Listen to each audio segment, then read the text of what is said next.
Chapter 309. Once she said that, the surroundings fell silent. Even Sun Zhongyan and the rest couldn't help but look at Xiao. Actually, this was what they were most curious about.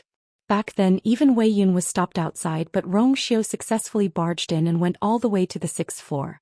One had to know that even Sun Zhongyan and the rest had only reached the 5th floor at most. The Empress stared closely at Xiao, and many guesses flashed across her mind. Ever since Xiao came back, he had been living in seclusion. Other than recuperating, he rarely interfered with other matters. He seemed to have no desires and was gentle and calm. However, she felt that something was amiss. She couldn't pinpoint exactly what the problem was, but she had a feeling that Xiao wasn't as simple and harmless as he looked on the surface. If he was really a sickly and weak person, how did he enter Zhou Tower and go up to the 6th floor? Countless gazes landed on Xiao and they were scrutinizing him. Xiao looked calm as he smiled. However, that smile didn't extend to the corners of his eyes.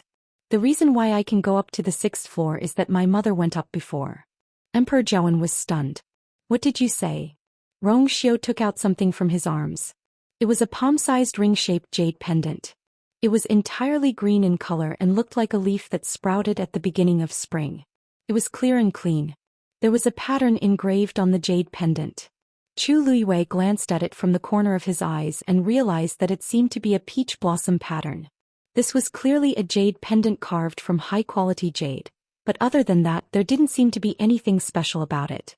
However, Emperor Zhou's expression changed when he saw the jade pendant. He hurriedly walked forward as if he wanted to take a closer look at the jade pendant, but his hand suddenly stopped halfway. Chu Luiwei had never seen such an expression on Emperor Zhou's face. Complicated, tangled, longing, regret. She glanced at the Empress, who was standing behind Emperor Zhou, and her face turned ghastly pale as if she had seen something terrifying. With a thought, she roughly guessed the origin of the jade pendant. Where did you get this jade pendant? Asked Emperor Zhou with a trembling voice. The 6th floor. Xiao said calmly. When I saw that Zhou Tower was on fire, I remembered that the item was still on the 6th level. I was worried, so I went up despite being stopped. Although I was injured, fortunately I got it back in one piece. This was the first gift she personally gave me back then. After she left the palace, she took it with her. I have been looking for this thing for many years, but I didn't expect. Emperor Zhou's heart seemed to be blocked by something, and he didn't say anything for a long time. Chu Luiwei understood. It turns out that it's Emperor Zhou and Consort Wan's love token. No wonder Emperor Zhou had such a strong reaction. Looking at him, he does have deep feelings for Consort Wan. Rumor has it that Consort Wan was the most favored in the harem back then, but for some reason she fell out with Emperor Zhou and left the palace in a fit of anger to become a teacher at Tianlu Academy. She didn't return to the palace until she died. I wonder what happened back then that made Consort Wan take back all the love tokens that she gave out. It seems like she didn't leave any hope for Emperor Zhou. Now it seems like Emperor Zhou values Xiao so much because of Consort Wan. Upon seeing Emperor Zhou's emotional state, Xiao still had a gentle smile on his face. But to Chu Luiwei, this smile was clearly distant. It was obvious that Xiao didn't care about Emperor Zhou's series of reactions. Before Mother left back then, she told me that she had placed this item on the 6th floor of Zhou Tower. She also reminded me not to tell you unless I had no choice. So please forgive me, Father. Emperor Zhou was dazed. As expected, she still hates me. You're doing this for her own good, so it's only right that you don't tell me. Since this item is already with you, you can keep it safe from now on. Then Emperor Zhou sighed as if he had aged a lot in an instant. We are tired. We will return to the palace first. After he finished speaking, he turned around and left without waiting for the others to say anything. The Empress was stunned and at a loss. Gone. His Majesty left just like that. Wasn't he asking Xiao how he got to the 6th floor? Xiao only mentioned the jade pendant and he actually stopped asking? The Empress turned around and glanced at Emperor Zhou, who had already left. Her rationality told her that she should immediately follow him. However, too many things had happened today and she could no longer control the impulse in her heart. Therefore she persisted in asking, Princely, this jade pendant is Consort Wan's relic. You risked your life to retrieve it, which is a sign of filial piety and worthy of praise. But you still haven't explained clearly how you got to the 6th floor. Suddenly a sneer came from the side. The Empress turned around and realized that it was Yi Zhiding. He waved the fan in his hands and slowly said, "Princess Consort Wan, don't you think so? Don't you know that the jade pendant is a yuan instrument?" The Empress was dazed. What? That item is on the 6th floor. Rong Xiu has Consort Wan's bloodline, so he can naturally go up successfully. Yi Zhiding was originally filled with doubts. However, when he saw the jade pendant, he immediately understood everything. Now that he saw the Empress's overbearing manner, he couldn't help but feel annoyed. He lazily said, "It seems like the Empress doesn't know about this." "That's right. This is between His Majesty and Consort Wan. It's normal for the Empress not to know." The Empress was so angry that her face turned pale, but she didn't dare to talk back to Yi Zhiding in public. Even though she was the Empress, even Emperor Zhou had to give Yi Zhiding some face, let alone her. There were so many pairs of eyes looking at her, which made her even more embarrassed. "It seems like I can't do anything to Rong Xiu and Chu Liyue today. I have to find another time." Thinking of this, the Empress forced a smile. "Thank you for clearing my doubts, Elder Yi. His Majesty has already left, so I won't stay any longer." Then she hurriedly turned around and chased after Emperor Zhou. "Father, please wait." Rong Xiu suddenly spoke, and his voice was as cold as jade clashing against each other. Emperor Zhou, who had already walked a distance away, turned around in confusion. "What's wrong?" Rong Xiu stepped forward. "Your son has a request." He stood there tall and straight.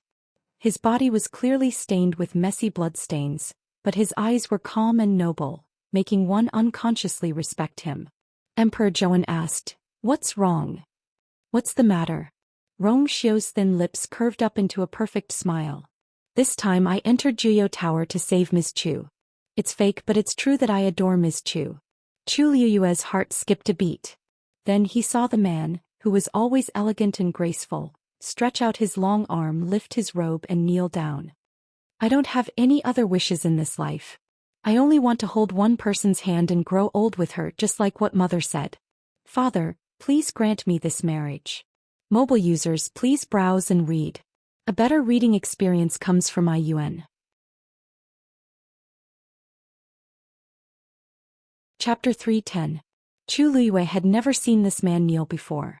In the eyes of outsiders, he was the weak Prince Li, gentle, humble, and aloof from worldly affairs.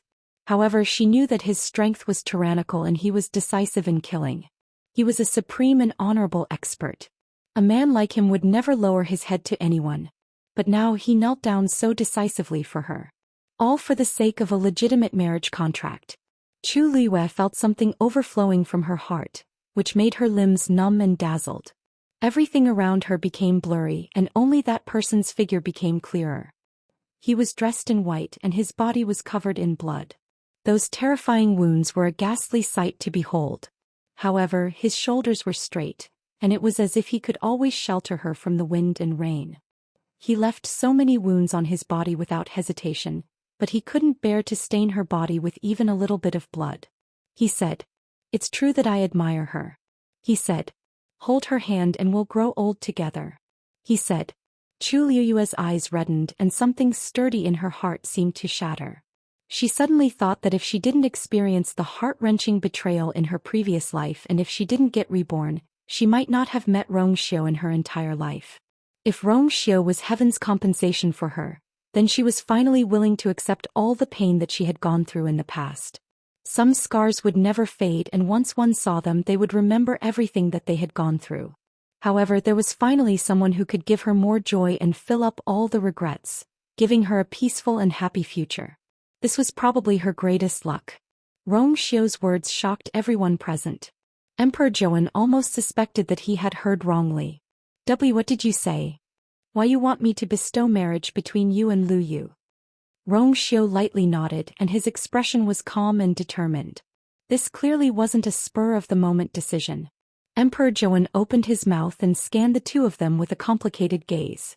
Rong Xiu was actually interested in Chu Liyue. Even though he was surprised, it was still within his expectations. In terms of appearance, Chu Liyue was absolutely devastatingly beautiful. In terms of strength, Chu Liyue had just taken first place twice in the Qingjiao competition. He was undoubtedly a top genius. In terms of family background, although Chu Luiyue and his daughter had completely fallen out with the Chu family, Chu Luiyue was now the commander-in-chief of the Imperial Guards, and Chu Luiyue was Yi Zhiding's only disciple. No matter how one looked at it, Chu Luiyue was definitely worthy of Rongxiu. Moreover, this time it was Rongxiu who took the initiative to speak. For so many years, Rongxiu had never asked for anything except this time. And it was to ask for a marriage contract. Emperor Zhou suddenly recalled that Rongxiu had used all sorts of reasons to reject him when he asked him to choose a princess consort. At that time he didn't think about it, but now that he thought about it, perhaps he already had this idea at that time. How could he have failed to see that? But after the shock, Emperor Zhou's thoughts changed, and he suddenly felt that this was not bad. Rongxiu should have gotten married. Chu Luiyue was so outstanding and could risk her life to save him. She was indeed the best candidate. His expression changed slightly. Rongxiu's sudden marriage proposal caught everyone off guard. Many ladies in the crowd looked disappointed and regretful. I didn't expect Prince Li to like Chu Luiyue. There's nothing strange about this. After all, Chu Luiyue is outstanding in all aspects.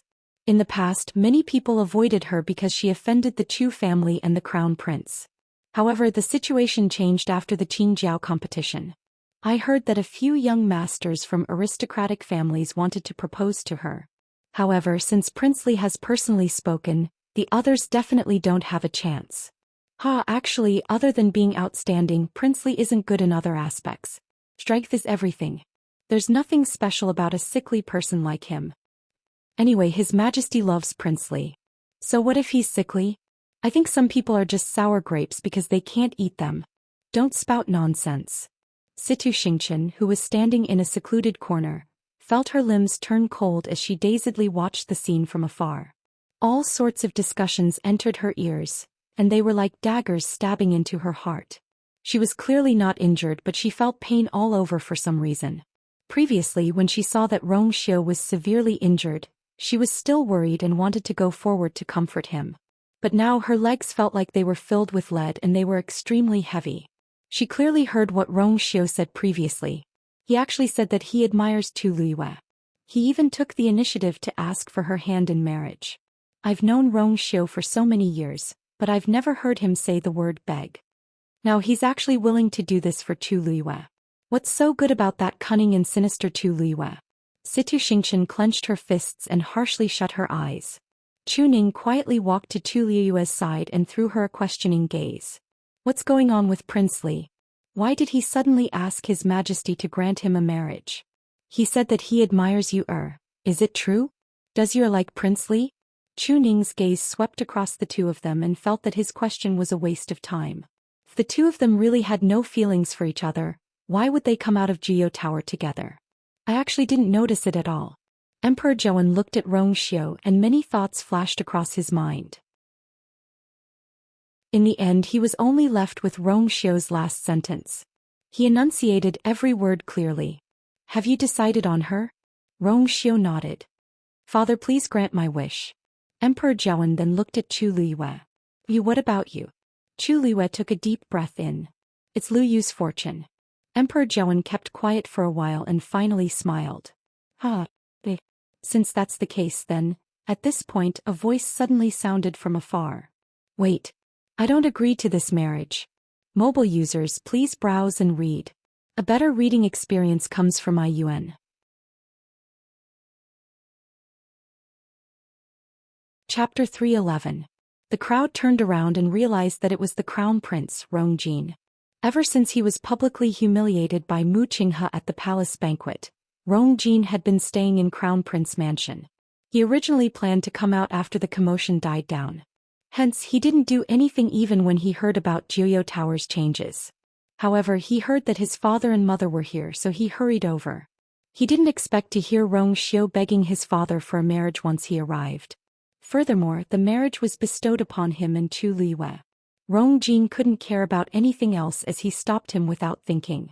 Rongjin hastened his footsteps and rushed to Emperor Zhou under the crowd's gazes. He swallowed his saliva and spoke with much difficulty. Father, you can't agree to the marriage. Emperor Zhou knitted his brows. Crown Prince, you're too rude. Who does he think he is? Why did he suddenly appear at this time and speak with such a tone? Rong Jin was shocked and then realized that what he was doing wasn't very appropriate. However, the situation was urgent and he had no other choice. Seeing Rong Jin like this, the Empress's heart skipped a beat when she thought of his stupid words about remarrying Chu Luiyue as the crown princess. Is Rong Jin crazy for appearing at this time? Crown Prince, this has nothing to do with you. You can leave now, said the Empress calmly with a hint of warning in her tone. However, Rong Jin couldn't listen to anything at this point. He finally realized that he liked Chu Luiyue. How could he let it go? It was impossible for him to give her to someone else. Thinking of this, he clenched his teeth and directly knelt down. Father, the bestowment of marriage is of great importance. Please reconsider. Emperor Zhou knitted his brows even tighter. Marriage is a good thing, but why does it sound like a bad thing when Rong Jin says it? You don't agree? Rong Jin, even though you're the crown prince, it's not up to you to say anything when I want to grant a marriage. Emperor Zhou was still unhappy with Rong Jin because of what happened at the palace banquet. In addition to the series of events that happened today, Emperor Zhou had long lost his patience. Hence he didn't give Rong Jin any face. The Empress sensed that he was on the verge of exploding in anger, so she hurriedly went forward and wanted to help Rong Jin up. Didn't you hear what your father said? Hurry up and get up. Prince Li and Miss Chu are in love with each other and are a perfect couple. If you continue to speak nonsense, don't blame Imperial Mother for punishing you. The Empress pinched Rong Jin's arm hard and shot him a threatening look from an angle that the crowd couldn't see.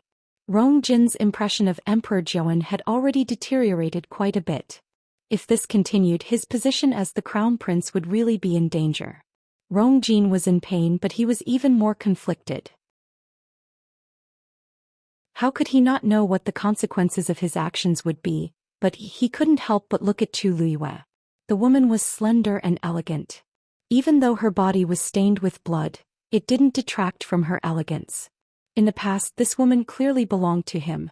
Even though he cancelled the marriage agreement because of his momentary foolishness, he definitely couldn't accept watching Chu Luiyue get married to someone else. Especially when this person was Rong Xiu. He grabbed the Empress's hand and firmly pried it open. The Empress's heart sank and she heard Rong Jin say word by word. Father, I'm serious. This is because I'm also interested in Lu Yu. Gasps could be heard from the crowd.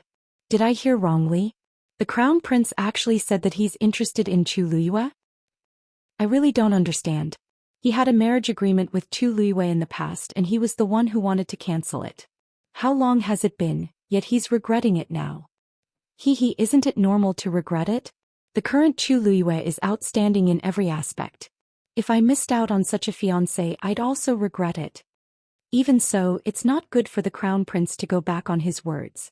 Besides, it's clearly Prince Li who proposed the marriage first. Now that the crown prince is interfering, it's a little too much. I don't know what His Majesty is thinking. The crown prince and Prince Li are fighting over a woman in public. It's really... Chu Xianmin, who had rushed over with Rong Jin, coldly watched this scene. Her lips under the veil couldn't help but curl up into a mocking smile. She originally thought that her heart would ache. But when she saw Rong Jin say those words in public, she shockingly realized that she only wanted to laugh. He has always been like this, hasn't he? In the past, Chu Luiyue was a good-for-nothing who was bullied and miserable. Rong Jin felt that this fiancé of his had embarrassed him and didn't want to stay with her for a while. Now that Chu Xinmin's looks were ruined and her reputation was tarnished, he didn't care about her at all. He was always chasing after better things as if all the good things in the world should be his. What a joke. I accompanied and served him day and night, but I didn't get any affection from him. Instead, I have to stand here and watch him go crazy for another woman. Chu Xianmin looked down and hid the ripples in her eyes. Emperor Zhou was shocked. What did you say?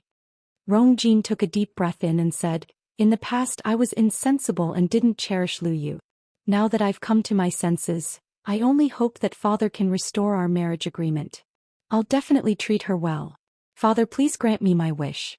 Emperor Zhou almost thought that there was something wrong with Rong Jin's brain. He's the one who wants to cancel the marriage agreement and he's the one who wants to restore it. Does he think that this is a joke? Rong Jin.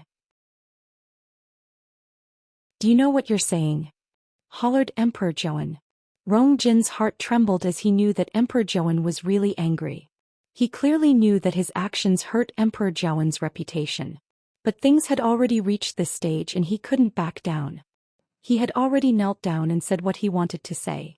Wouldn't it be even more laughable if he gave up just like that? Besides, he really didn't want to give up on Chu Liyue. He straightened his back, looked at Emperor Zhou and said, "I've already made up my mind." "So what if you've already made up your mind? You can't be so presumptuous in this matter." Rong Jin choked for a moment. "I'm the crown prince, and Lu Yu is the best candidate for the crown princess." Emperor Zhou was really furious and his chest heaved up and down violently. If they weren't in front of so many people, he would have harshly kicked Rong Jin. In the past, he thought that Rong Jin was good in every aspect and was the best candidate for the crown prince. However, he didn't know when Rong Jin started to become narrow-minded and calculative. He even used despicable means to achieve his goals. He forgave Rong Jin again and again as he always thought that Rong Jin would change. However, it seemed like he was very wrong now. Rong Jin's personality wouldn't change at all. Rong Xiu had asked for Chu Liyue's hand in marriage in public because of his love and gratitude for her. What about Rong Jin? By doing this, he's openly snatching a woman from his brother. Yet this woman was the one he cancelled his marriage agreement with. He had completely disgraced the royal family. Emperor Zhou pointed at Rong Jin's face and sneered. "It seems like you're really tired of being the crown prince. Today I'm going to remove you as the crown prince." Mobile users, please browse for a better reading experience from IUN. Chapter 312. Your Majesty. When the Empress heard the words "remove the crown prince," her limbs turned cold and she instinctively exclaimed, "Your Majesty, please calm down. The crown prince was just being impulsive." "You mustn't. Being impulsive? I think he's clearly relying on his status as the crown prince to think that everything has to be listened to." Emperor Zhou was furious. He doesn't deserve to be the crown prince. He had long known that Rong Jin desired the throne. In the past, he secretly tried to kill third prince. Now he wants to snatch the princess consort from seventh prince. It's not even his turn to sit on the throne, yet he's already so arrogant.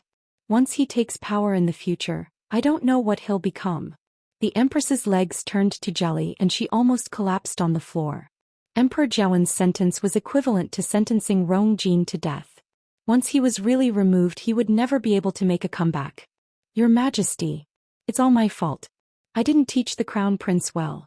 Please let him off this time." The Empress knelt down and begged. Rong Jin was also dazed. Father.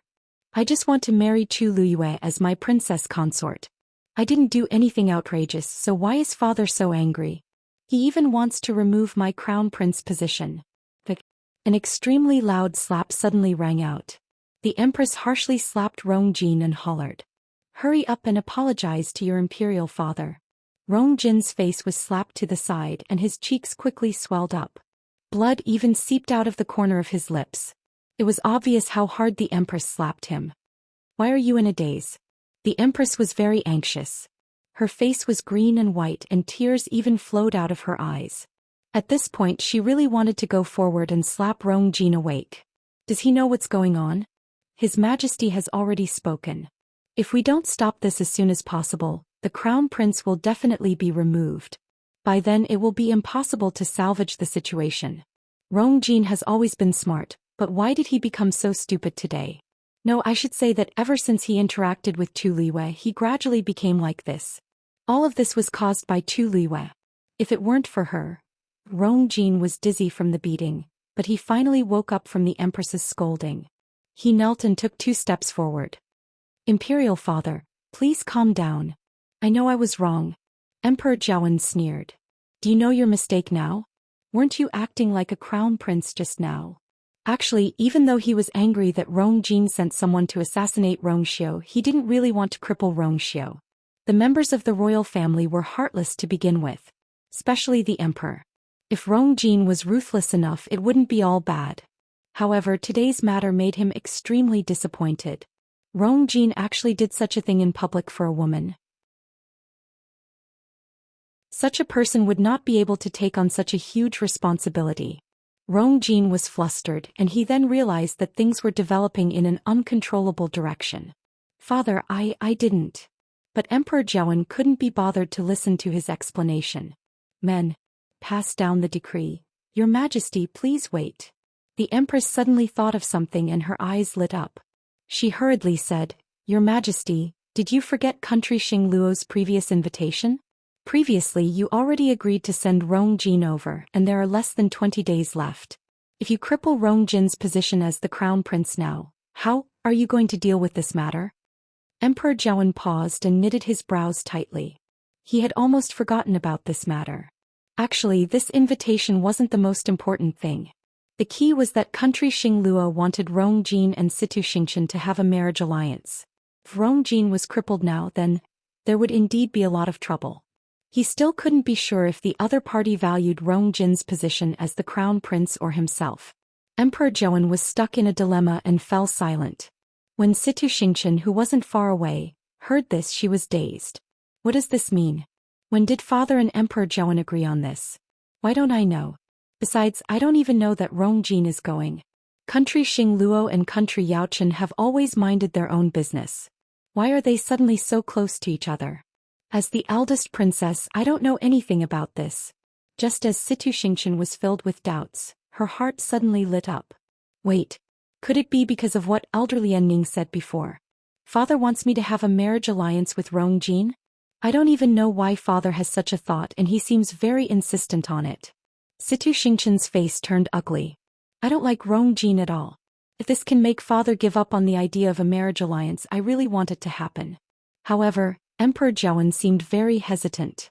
The Empress saw that the situation seemed to have taken a turn for the better, so she immediately pushed it further. Your Majesty, Rong Jin made a huge mistake today and you can punish him however you want. However, the crown prince's matter concerns the entire country. You must think twice. Emperor Zhou's expression softened. It wasn't because he still had hope for Rong Jin, but he really did have to consider country Xingluo. The Empress hurriedly signaled to the few officials who rushed over with her eyes. Those few people were originally from the crown prince's faction, so they naturally tried their best to fight for Rong Jin. Your Majesty. What the Empress said made sense. The crown prince was foolish for a moment, but he doesn't deserve to die. Please be magnanimous and give him a chance. The crown prince has been very outstanding all these years, and he has worked hard day and night just to share some of your burden. Even if he didn't make any contributions, he still worked hard. Your Majesty, if you really remove the crown prince's position because of this, what will Prince Li and Ms. Chu do in the future? Chu Luiyue raised her brows slightly. She didn't like hearing this. What does Rong Jin's own death have to do with me and Rong Xiu? I haven't even said that I'm disgusted by Rong Jin's actions today. Rong Xiu's expression was as calm as usual. He smiled lightly and said, The Empress is right. Sirs, your words are not without reason. Father, I just want to ask you for a marriage. I don't want things to escalate to this stage. If you really don't forgive brother today, then it's my fault. Emperor Zhou sighed deeply. Rong Xiu, you've always been sensible. If it weren't for my poor health, the crown prince position would have been mine long ago. Where would Rong Jin be? What a pity. Emperor Zhou's regretful expression stabbed the Empress and Rong Jin's hearts again. But at this point they didn't dare to show any unhappiness no matter what. After a stalemate, Emperor Zhou finally looked at Chu Luiyue. Luyu, what do you think? Chu Luiyue bent his knees and bowed. Your Majesty is wise. Ever since the crown prince broke off the engagement with me, we haven't interacted with each other. So, I don't know why he suddenly acted this way today. On the other hand, Prince Li has helped me time and time again. Liu is very grateful. So, Lu Yu is willing to take care of Prince Li for the rest of his life and never betray him. Mobile users, please browse for a better reading experience from AI Network.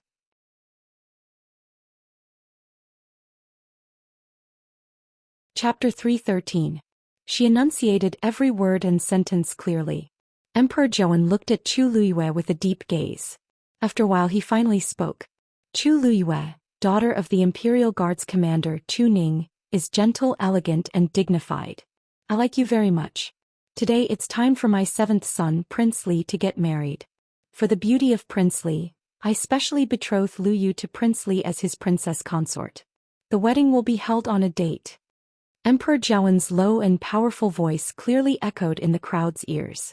Everyone was silent for a moment. Before this, nobody expected Prince Li to marry Chu Liyue. These two people who didn't seem to have much interaction actually became a couple. Now that the imperial edict had been issued, everything was set in stone. Rong Xiu's thin lips curved up slightly. "Thank you for your grace, father." This voice finally made the crowd recover their senses. Everyone thanked him and congratulated Chu Ning one after another. No matter what, Chu Liyue would be a princess consort from now on, and her status would naturally be very different from before. Even though Prince Li's health wasn't good and he didn't have much power, His Majesty seemed to favor Prince Li a lot from today's situation. With this, Prince Li's days wouldn't be too bad. As for Chu Liyue, she had previously broken off her engagement with the crown prince. Even though she had become a genius that everyone envied, this matter was still rather sensitive. Now that she was betrothed to Prince Li and Prince Li personally asked for it, it couldn't be better. All in all, this engagement had more advantages than disadvantages to them. Amidst the joyous atmosphere, only Rong Jin's expression didn't look too good. He looked at Chu Liyue in a daze, but he saw that Chu Liyue had already stood up, walked to Rong Xiu's side and helped him up. Rong Xiu coughed a few times and his face turned even paler. Rong Jin clenched his teeth. If it were anyone else who got Chu Liyue, he could accept it. But why did it have to be Rong Xiu? In the past, his mother could not compete with Rong Xiu's mother. Now he could not compete with Rong Xiu. He had long known that his father treated Rong Xiu differently, but now it seemed that it was even more serious than he had imagined. Whatever Rong Xiu wanted, as long as he opened his mouth, Imperial Father would give it to him. As for him, he had been trembling with fear and working diligently for so many years in the position of Crown Prince. In the end, he had not obtained any benefits at all. Instead, he had been publicly humiliated by his Imperial Father and had almost been deposed. How could he feel at ease? After protecting Rong Jin's Crown Prince position, the Empress finally heaved a sigh of relief. When she heard that Emperor Zhou had betrothed Rong Xiu and Chu Liyue, she felt even more fortunate. If that's the case, Chu Liyue can't bewitch Rong Jin anymore. From then on, Rong Jin should completely give up and stop wasting time and energy on Chu Liyue. She glanced from the corner of her eye and discovered that Rong Jin was looking at Chu Liyue and Rong Xiu despondently. She closed her eyes in frustration and tried her best to make her voice sound gentle and calm. "Your Majesty, look at the Crown Prince. Crown Prince Rong Jin is impulsive, unreasonable and impudent. From today onwards he will reflect on his mistakes in Crown Prince Mansion. Without my orders he's not allowed to come out.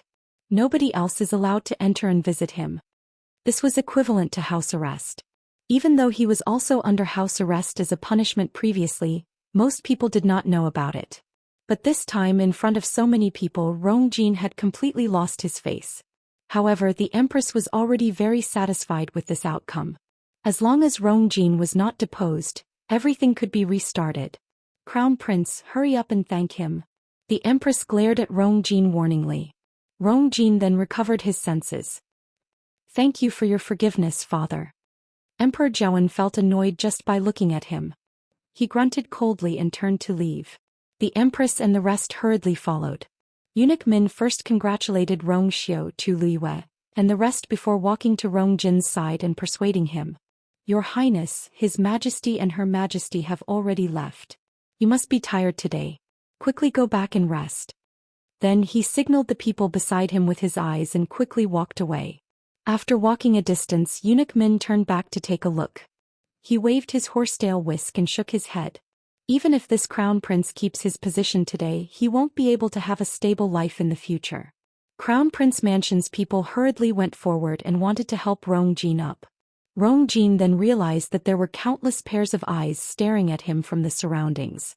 Mockery, and disdain.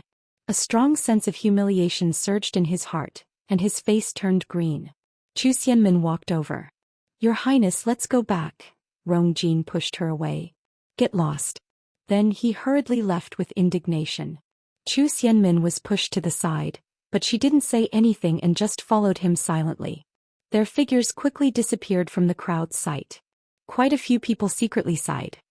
"I really didn't expect the crown prince, who was once so favored by the emperor, to have such a day." "That's right. Even if he's still the crown prince, it's hard to say what will happen in the future after what happened today. In comparison, the third prince is more outstanding. At least he has outstanding military achievements. He's not like the crown prince who goes back on his words and goes back on his words. I think it's quite a pity for Zhou Xian. The third missy of the Chu family used to be so glorious, but now she has fallen to such a state. It seems like the crown prince doesn't treat her well either. Everyone has their own fate. I heard that she bullied Chu Liwei quite a bit back then. Now it's karma. Chu Liwei looked at Rongxiu. Her gaze slowly swept across the wounds on his body, but she still felt terrible in her heart. Rongxiu seemed to know what she was thinking. His pale lips curled up slightly and he nodded lightly. As long as the result was achieved, everything was worth it. Chu Liu's heart ached, but her entire being was immersed in an indescribable sense of relief and happiness. It turned out that there was someone in this world who was willing to do anything for her. Chu Ning watched from the side and narrowed his eyes with a complicated expression.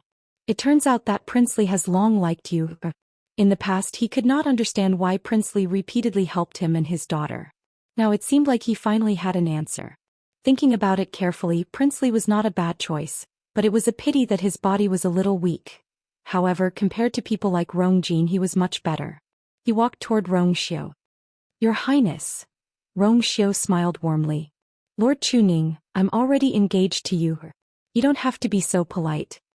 Chuning hesitated for a moment and finally said, there are a few things that I want to say in private. You're not allowed to bully Lu Yu. Before Chuning could finish speaking, Yi Zhiding had already spoken. He had a rare look of seriousness on his face as he looked at Rongxiu warningly. She's my only personal disciple. If you dare to let her down, don't blame me for being rude to you. Chuning was speechless. Damn, someone else has already snatched my lines. Rongxiu's smile deepened. Of course. Don't worry, Elder Yi and Lord Chuning. Yi Zhiding wanted to say something, but Elder Wei Yun suddenly exclaimed. Director. Oh no. That ferocious beast is gone. Mobile users, please browse and read. A better reading experience comes from Love Network.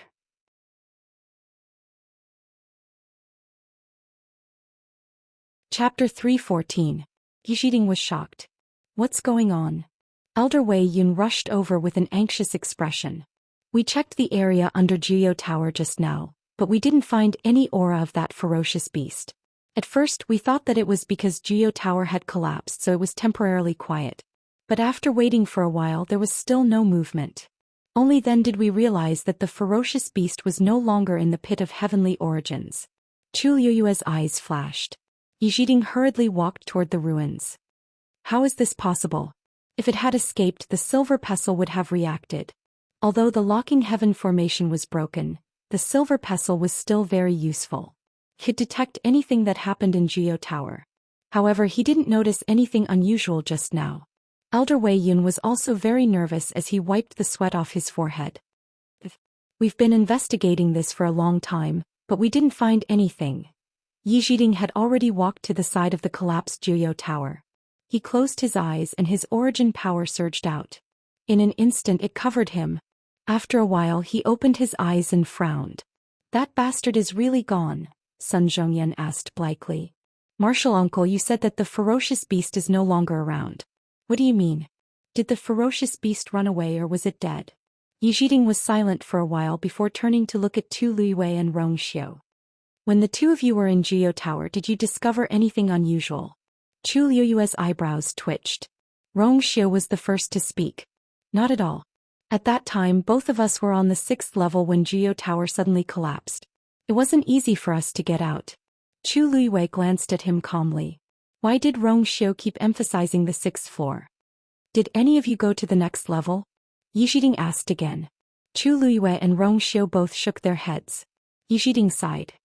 This old man must be confused. How could the two of you enter that place? Confusion flashed across Chu Liu's heart. Elder Yi seemed to know what was on the 7th floor. It was even to the extent that he was very likely aware that the ferocious beast was suppressed on the 7th floor. He was the dean of Tianlu Academy, so it was normal for him to know about this.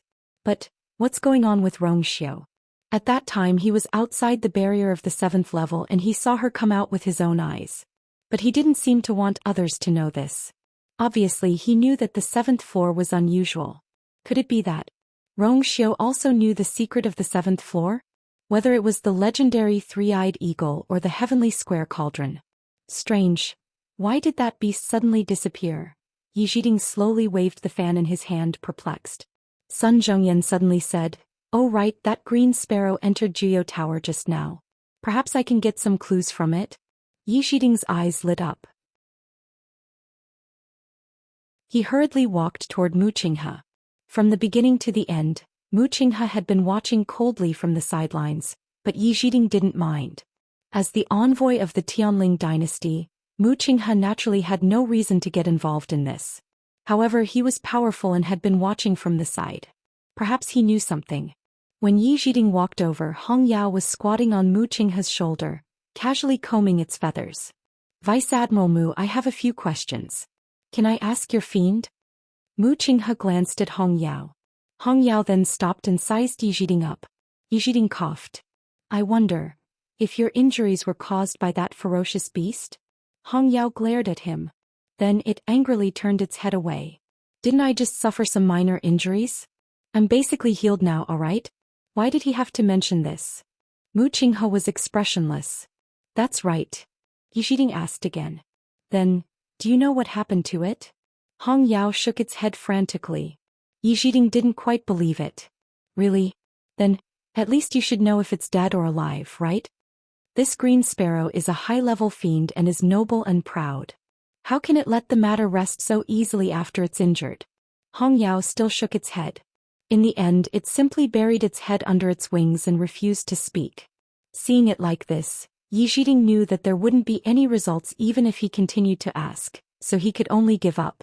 "Thank you, Vice Admiral Mu. It seems like we have to investigate this matter from another angle." Mu Qinghe suddenly said, Jui is in the Jui Palace. Jiuyou Tower was built to suppress that ferocious beast, right?" Yi Zhiding was stunned for a moment before nodding.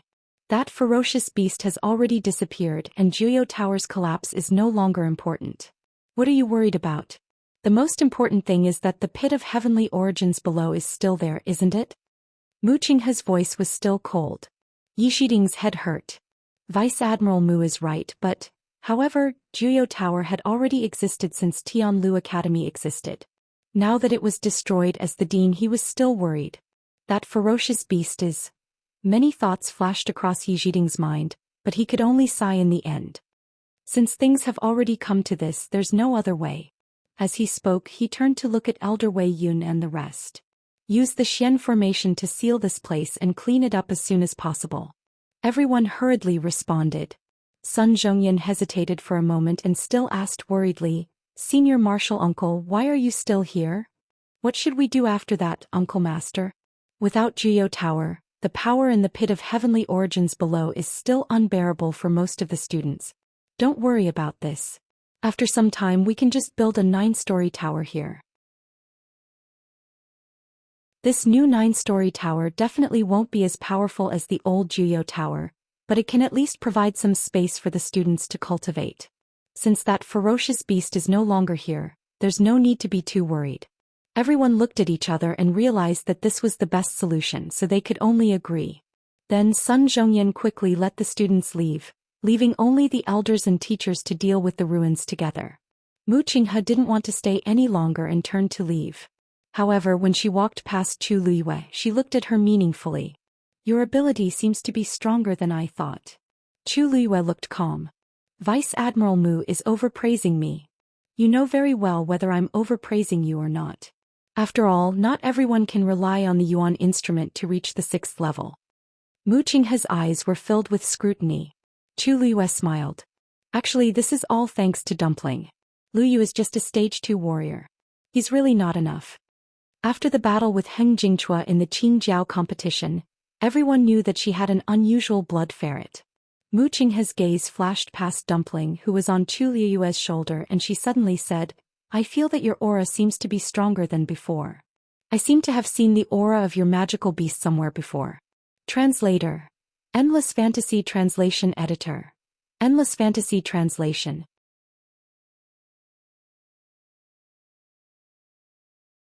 Chapter 315. Chu Liwei raised her eyebrows in surprise. Oh. Where did Vice Admiral Mu see a magical beast similar to Dumpling? If they were fated to meet, Dumpling must have hit it off very well. Mu Qinghe stared at Chu Liwei as if he was considering whether she meant what she said. It's the magical beast of an old friend of mine. But it's not a blood ferret, but... He paused and a cold smile suddenly appeared at the corner of his mouth. Forget it, it's already dead, there's no need to mention it. Chu Liue's heart twitched fiercely. She heard her own voice. That's a pity. It must be very cute if it's similar to Dumpling. But why did the magical beast die? Did it die in battle? Mu Qinghe's smile slowly disappeared and his expression was as cold as ice. It's just that its master died, so it was buried along with him. But because the magical beast was very strong, it probably knew that it wouldn't be easy to die, so it chose to self-destruct. Every word was like a sharp knife, ruthlessly stabbing into Chu Liue's heart.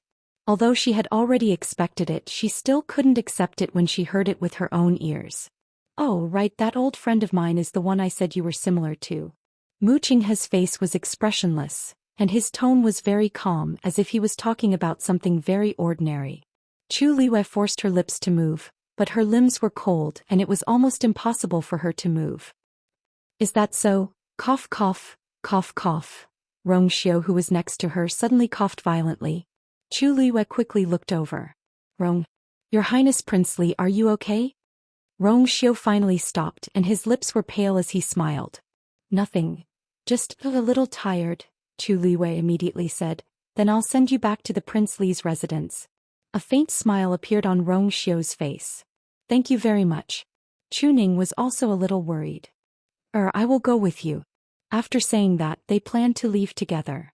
Mu Qinghe was still standing there looking at Chu Liwei. Chu Liwei took a step forward, then turned his head and asked, What's the matter? Vice Admiral Mu, is there anything else? Mu Qinghe paused and didn't say anything. She turned around and left. Chu Ning looked at his back view, walked to Chu Liue's side and whispered, Did you offend Vice Admiral Mu before? Chu Liwei curled her lips nonchalantly. Perhaps. But that was not important. After Emperor Zhou and the others left, Rong Xiu and the rest quickly returned. Seeing that the matter was over, the people who had gathered together went back to their own places. Tianlu Academy became deserted again. Yijiding looked at the ruins of Jiuyou Tower and rubbed his glabella with a headache. The imperial city has really become more and more chaotic recently. Elder Yi. A voice was suddenly heard. Yijiding looked up and quickly furrowed his brows. Fu Yunshan? Tinghan? Elder Yi, I didn't expect this to happen. We came late and couldn't help. I'm really sorry. Fu Yunshan explained regretfully. Cheng Han's gaze swept across the ruins and he was very proud. He couldn't help but tease. Yeah. Jiuyou Tower seemed to have existed since Tianlu Academy existed. Now that it's destroyed, Elder Yi must be very upset, right? However, there's nothing we can do about this. That ferocious beast is too powerful. It's fine as long as everyone is fine. Elder Yi, don't you think so? Yijiding squinted his eyes and looked at the two of them before he laughed. That's right. This time, it's indeed because our academy isn't strong enough that things developed to this stage. That ferocious beast is indeed very strong. Even if you helped, it wouldn't have been of much use. After all, your abilities... This old man has always been very straightforward. You don't mind, right? Fu Yunshan's expression instantly became very awkward. He secretly gave Cheng Han a look. I already said that with Yijiding's cultivation level, he would definitely be able to sense that we were nearby. We could have helped, but we didn't. Yijiding must have a grudge against us. Cheng Han was a little embarrassed by the mockery, but on second thought, Tianlu Academy suffered a huge loss after all. Just this point alone would make him happy for a long time. Thus he didn't care about Yijiding's words at all. Elder Yi, you've been in seclusion for a long time. I'm afraid you don't know a lot of things that have happened outside. Although our abilities can't be compared to yours, we're not as weak as you say. I was just joking. Why did you take it seriously, Cheng Han? It's just like when you lost to me back then and said that you would send your disciple to defeat my disciple in the future. Wasn't that just a joke? Cheng Han's face froze. Yijiding asked in confusion. Why? Isn't it true? I heard that the pill your disciple used to win the celestial physician competition was refined by my disciple. If you're really still upset about what happened back then, you wouldn't have agreed to let your disciple take first place, right? Qing Han's expression changed and it was very interesting. We haven't seen each other for so many years, but Yi Zhiding is still so merciless. His mouth is really disgusting. I suddenly remembered that our academy is going back tomorrow, and there are some things that we haven't had time to do yet. Since Tianlu Academy is in such a situation, we'll only cause trouble if we continue to stay here. We'll take our leave first. As Qing Han spoke, he turned around and left. Fu Yunshan was also a little embarrassed. He forcefully added a few words and didn't plan to continue staying here. Qing Han walked a few steps and suddenly felt that someone was missing from his side. Situ Xingqian. He looked around but didn't see Situ Xingqian's figure. Did you see Xingqian? He found a familiar student and asked. I think she left just now. Maybe she went back to the inn. Qing Han thought about it and agreed. She must have felt terrible when she saw Rong Xiu and Chu Luiwei being betrothed. It's normal for her to go back. At this time it's good for her to be alone. Qing Han took a deep breath. Let's go. Digression. Tomorrow will still be updated in the afternoon and evening. Mobile users, please browse and read. A better reading experience comes from Love Network.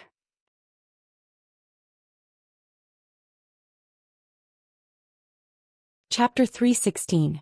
Chu Luiwei and Chu Ning followed Rong Xiu back to the Prince Li's mansion. The people of the Prince Li's mansion seemed to have received the news, and their attitude towards Chu Ning and his daughter was particularly attentive and eager, as if they were welcoming their own family. This made Chu Ning a little unaccustomed.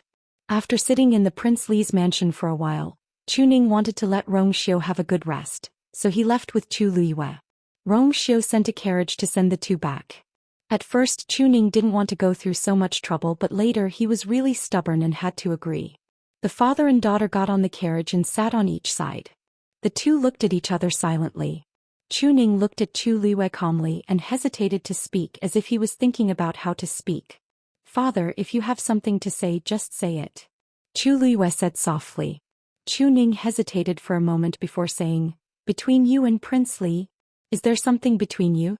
Chu Luiwei laughed. What do you mean? Chu Ning paused. That is, did you already know that he was interested in you? Yes.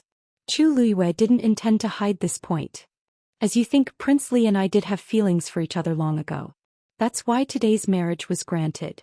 Although he had already thought of it, Chu Ning couldn't help but be surprised when he heard it with his own ears. When did this happen? Could it be that, when he saved you, Prince Li saved me first and we didn't know each other at that time? Chu Ning breathed a sigh of relief. In other words, the two gradually got to know each other after Prince Li returned. In this case it was easier for him to accept. Do you really like Prince Li? Chu Ning stared into Chu Luiwei's eyes and asked with a serious expression. Chu Luiwei nodded slightly.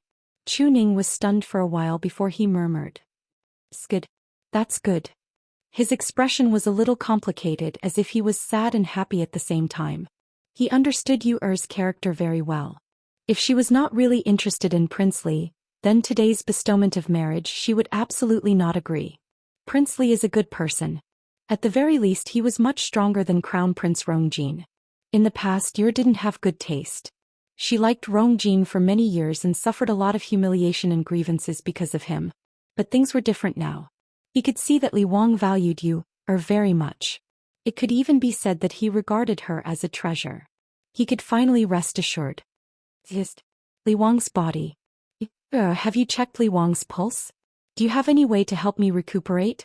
Prince Li had died of illness when he was still in his mother's womb. He had invited countless celestial physicians since he was young, but there had been no improvement. Otherwise he wouldn't have been sent to Mingyue Tianshan to recuperate for so many years. Chu Luiwei looked at Chu Ning's worried face and felt warm and amused at the same time. Father, don't worry. I'll do my best. No matter what happens to Prince Li's health in the future, I will always take good care of him. Chu Ning sighed and nodded. Good. He had once hoped that Yu could marry an ordinary and healthy person and live a peaceful life. However, Yu had already displayed shocking talent. She definitely wouldn't be as simple and ordinary as an ordinary person in the future. If your mother was still around, she would definitely be very happy. Deep nostalgia flashed across Chuning's eyes. Chu Liuyue's heart ached. For so many years, Chuning had to be both a father and a mother to bring up Chu Liuyue painstakingly. No one could tell how sad he felt. She leaned forward and held Chuning's hand. The father-daughter duo sat in silence for a long time, but the atmosphere was warm and harmonious. The crisp sound of a slap resounded in the room. The Empress looked coldly at Rongjin, who was standing in front of her. "You're really crazy today." Rongjin lowered his head and didn't say a word. "I've long said that you shouldn't have any ideas about Chu Liyue. Are you treating all of it as passing wind? When I saw you lying on the bed earlier, I thought you were just talking nonsense because of your fever. I didn't expect you to run over today and openly snatch Chu Liyue from Rongxiu." The Empress's finger was almost poking Rongjin's head. "Your father was right about one thing today. You're really tired of being the crown prince." Rongjin wiped the blood from the corner of his mouth, and there seemed to be a fire burning in his heart. He finally couldn't help but retort. "She's mine." "Why did I? You've already broken off the engagement with her." The Empress suddenly raised her voice, and her gaze was as sharp as a knife as it ruthlessly scraped across Rongjin's body. "Don't forget that you were the one who brought it up. What did you say back then? You said that you had to break off the engagement with Chu Liyue and sever ties with her no matter what price I had to pay. Great, it's only been a few months, but you're acting like you're possessed. What do you want others to think of you, the crown prince? Do you know how much effort I spent back then to push you to the position of crown prince?" The Empress's voice was already a little hysterical. Rongjin looked up and saw that her face was contorted, and her eyes were filled with deep resentment. He was shocked and then realized that the Empress's emotions were exceptionally agitated today. He took a deep breath in and lowered his voice, still feeling indignant. But why does it have to be Rongxiu? How can that good-for-nothing compare to me? Look at him. He won't be able to stand if he takes 2 more steps." Once he thought that Chu Liyue was actually betrothed to such a person, he was filled with disgust. The Empress's face darkened and she suddenly sneered. Why do you think? Rongxiu personally begged your father, so how can your father not agree? You're better than him in every aspect, but who asked him to have a vixen mother? She's been dead for so many years, but she's still haunting me. She couldn't win against that woman back then, and now her son can't win against that woman's son. Doesn't she hate her? Rongjin then understood that the Empress was like this because she remembered the people and things back then. The Empress seemed to have noticed that she had lost her composure. She took a deep breath in and forced herself to calm down. "Anyway, it wasn't easy for you to keep your position today. Your father can tolerate you once or twice, but there definitely won't be a third time." Rongjin pressed his lips against each other. "I know my mistake." "What's the use of knowing your mistake? You have to think of a way to make up for it." Rongjin's eyes lit up. "Mother, do you have a way?" The Empress stared at him with a deadly gaze. "Of course I have a way. However, you have to swear that you'll never mention Chu Liyue again from now on. You'll completely give up on this thought." Rongjin was stunned.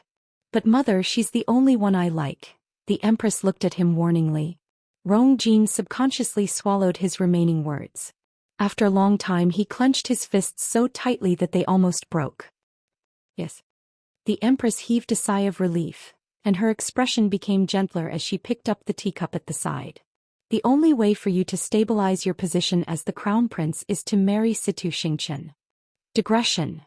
In the car, mobile users can continue to browse and read. A better reading experience comes from Love Network.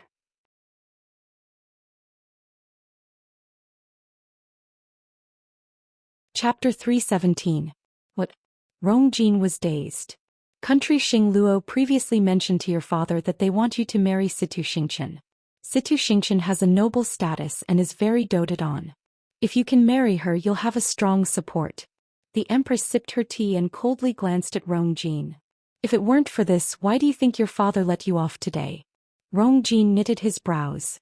"Is this the only way? You're still unwilling?" The Empress put down her teacup with a bang and sneered. "No matter how you look at it, Situ Xingchen is an extremely good choice for the crown prince. What else are you unhappy about?" Even though she didn't really like Situ Xingqian, she had been in the palace for many years and instinctively felt that Situ Xingqian wasn't simple. However, she couldn't care about that now. Rong Jin kept quiet. He was also very clear that his current situation was worrying, and Situ Xingqian was indeed the only person who could help him stabilize his position. Think of a way to contact Situ Xingqian. It's best if you can quickly win her favor. This way things will be much smoother in the future. Rong Jin knitted his brows. But I'm already under house arrest and I can't go out at all. Besides, the Qingjiao competition has already ended and they'll leave tomorrow. What kind of problem is this? As long as you want to, all these can be solved. The Empress didn't care. Unless you really don't want to be the crown prince anymore. Rong Jin clenched his teeth. I understand. Chu Ning and Chu Luiyue returned home together. When they reached the door, the two of them saw a page boy waiting at the door. Chu Luiyue squinted her eyes. She knew this page boy. He's from the Chu family. When the page boy saw Chu Ning and his daughter coming down from the horse carriage, he hurriedly ran over with a respectful expression. Lord Chu Ning, Big Missy, you're finally back. Chu Luiyue and Chu Ning looked at each other. One wouldn't visit a temple for no reason. It was obvious why the Chu family sent someone over. Mu Ting, why are you here? The manservant called Mu Ting nodded and bowed with a fawning expression. He took out an invitation card from his bosom and handed it over respectfully. Lord Chu Ning still remembers me. The first elder said that he would like to invite you back to his residence. Here is the invitation. Chu Ning smiled faintly. Back then you had carry water for you for 3 months, causing her hands to develop frostbite. How could I forget about you? The smile on Mu Ting's face froze abruptly and he felt extremely embarrassed. It was all my fault back then. Please be magnanimous and let me off. This lowly one apologizes to you. Seeing that Chu Ning and Chu Li's expressions did not change, he gritted his teeth and ruthlessly slapped his own face. It's all my fault. It's all my fault. I deserve to die. Damn it. His cheek quickly became red and swollen, leaving behind a clear palm print.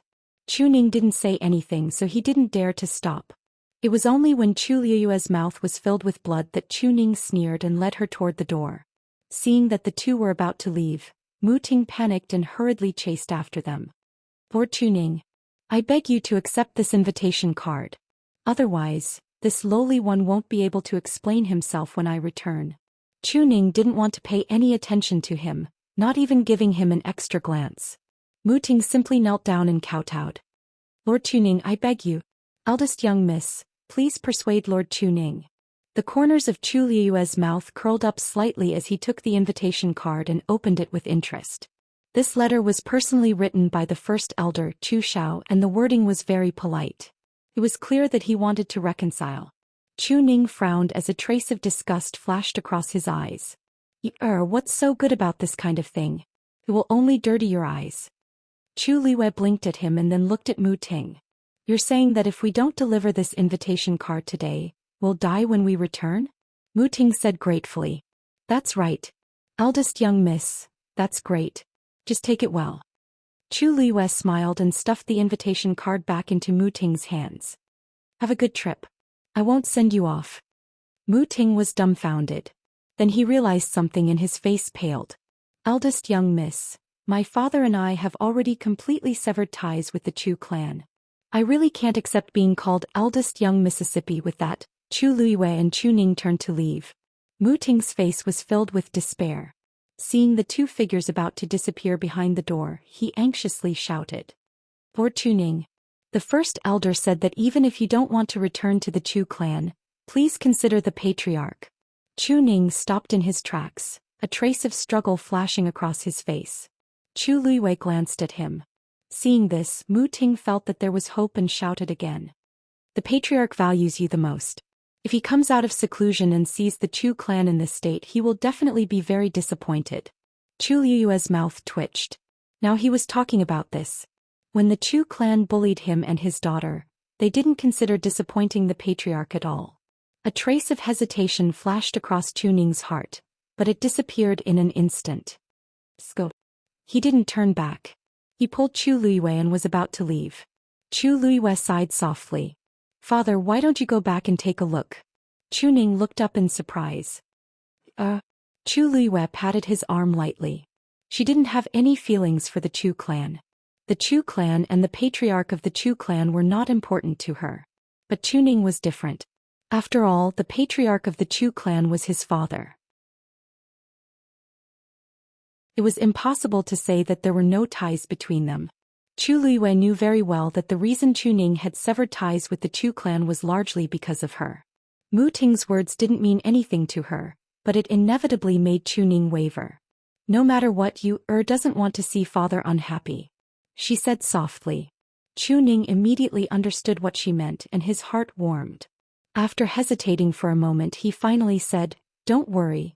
Since we've completely severed ties with the Chu clan, we won't go back no matter what. Father will be back soon. In the future I can give the patriarch an explanation." Chu Luiyue nodded. "Then I'll wait for you at home." When Mu Ting heard that Chuning agreed to go to the Chu clan, she felt that her life had been saved. "Thank you, Lord Chuning."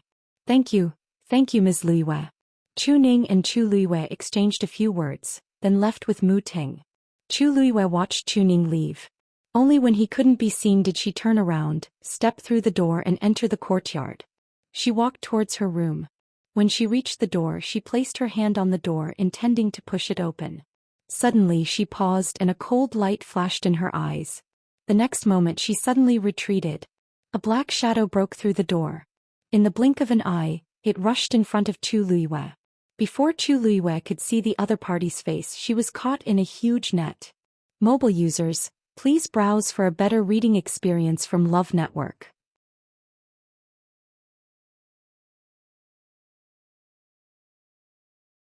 Chapter 318. Chu Luiyue's vision instantly turned dark. This net was very strange. She was trapped in it and all the light was blocked outside. She couldn't see anything. Then she felt herself being pulled up. She was about to speak when a hoarse and threatening voice sounded by her ear. "If you want to die faster, just call for help." Chu Luiyue's lips moved, but she didn't say anything. Although she couldn't see the other party's face, this aura seemed familiar. Right. This person is the one following Rongzhen around. Previously, Rongzhen came to find me privately and attacked me because of this person. Rongzhen once said that after the Qingjiao competition ended, she would personally bring me to the forest outside the imperial city. I didn't expect Rongzhen to be so impatient that she wouldn't even wait for a day. Chu Luiyue took out a dagger and tried to cut the net.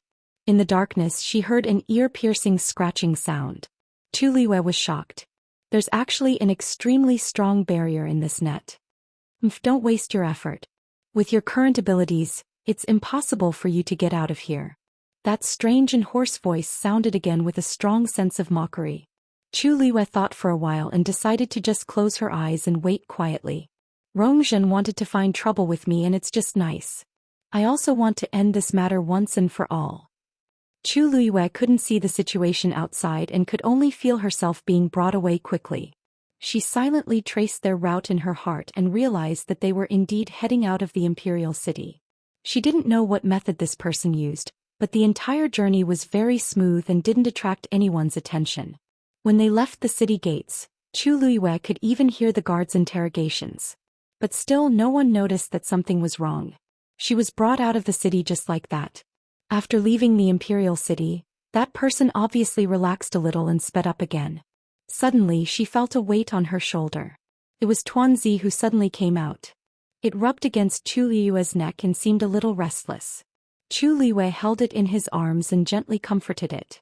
She was sure that Dumpling could bite through the net, but she had no intention of doing so at the moment.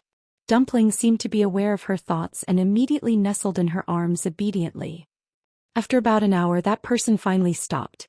Chu Luiyue immediately patted Dumpling's butt and told it to go back. Then he held his breath and waited. Whoosh! The net was suddenly ripped open. A dazzling light instantly shone down. Chu Luiyue subconsciously squinted his eyes to adapt to the change in light. Chu Luiyue. A high and mighty voice came from behind. Chu Luiyue looked back. It was Rongzhen. Are you familiar with this place? Rongzhen crossed her arms and asked coldly. Chu Luiyue looked around. It was lush and verdant in all directions. This was indeed the forest outside the imperial capital. She pondered for a moment as if she was recalling before nodding gently. It's a little familiar. Back then I was almost killed by the people Zhou Xian sent here. Here? Rongzhen's gaze suddenly changed. The place on your map isn't here. Chu Luiyue smiled bitterly. Yes. But that's where I went after I escaped. At that time they knocked me out and brought me here intending to kill me. Coincidentally I woke up at that time so I escaped. Rongzhen looked at Chu Luiyue suspiciously. You better not let me find out what tricks you're up to. During the Qing Jiao competition, Chu Luiyue performed very well and displayed abilities that exceeded everyone's expectations. She could not help but be wary. Chu Luiyue shrugged.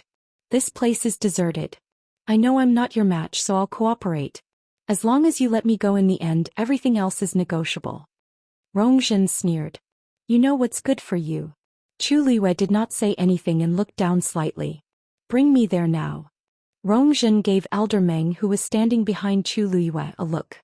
Elder Meng, you must watch her closely. Fourth Princess, don't worry. As this hoarse voice rang in her ears, Chu Luiyue suddenly felt a cold wind coming from behind her. Her eyes flickered and she immediately became alert. However, it was only for a moment before she restrained her impulse and pretended not to notice anything as she stood there. Swoosh. A rope as thick as a thumb was tightly wrapped around her neck. Elder Meng was holding the other end of the rope in his hands. A fierce look flashed across Chu Luiyue's eyes. She had never been humiliated like this before. Behave yourself. Rongzhen shouted. Otherwise this rope can take your life any time. Chu Luiyue suppressed the anger in her heart and nodded lightly. I know. Lead the way in front. Chu Luiyue took a deep breath and took a step forward. The moment she moved, the rope around her neck moved as well. Elder Meng and Rongzhen followed behind. Chu Luiyue finally managed to persuade Dumpling not to come out and continued walking forward step by step. Rongzhen couldn't help but chuckle at this scene. If the people in the Imperial City see this scene, their jaws will definitely drop. The famous Chu Luiyue actually has such a servile appearance. Rongzhen was delighted. So what if he came in first in the Qingjiao competition? So what if he has a Daijin Yuan meridian? Isn't he like a dog in front of me? I heard that the Crown Prince and Prince Li even fought in front of father to snatch you. If they see you like this they will regret it so much. Chu Luiyue, you are really capable.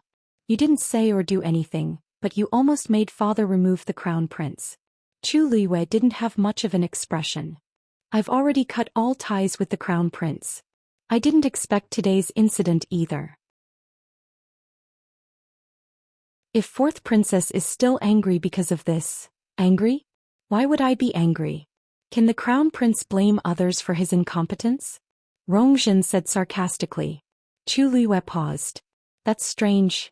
Rongzhen and Rongjin were both born of the Empress and they always had a good relationship. Why did they suddenly become like this? From her tone, it seems like she can't wait for Rongjin to be removed. When my Pearl of Essence recovers, one day I'll let mother know that Rongjin is a hopeless case. I am much more outstanding than him. Upon hearing her words, Chu Luiyue could basically confirm that Rongzhen and Rongjin did have a conflict. However, she didn't know why. Just as she was thinking about this, she suddenly felt the rope around her neck being pulled tight. She held her breath and she almost fell. She hurriedly turned around and saw Rongzhen laughing heartily. How interesting. Elder Meng, why didn't I think of such a way to do this in the past? Chu Luiyue, why don't you bark twice like a dog and I'll let bygones be bygones? Mobile users, please browse for a better reading experience from Love Network.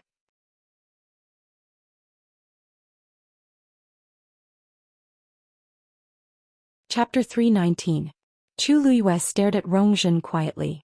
Fourth Princess, this joke isn't funny at all. Rongzhen's laughter stopped abruptly and she looked at Chu Luiyue. She saw a pair of clear black jade-like eyes staring at her.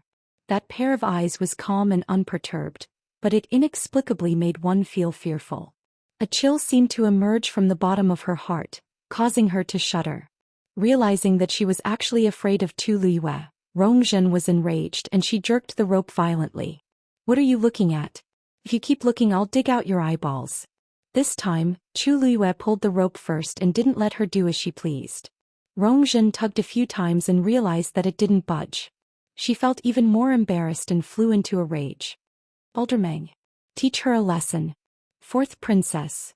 Chu Liyue suddenly spoke, and his lips curved up without any trace of a smile.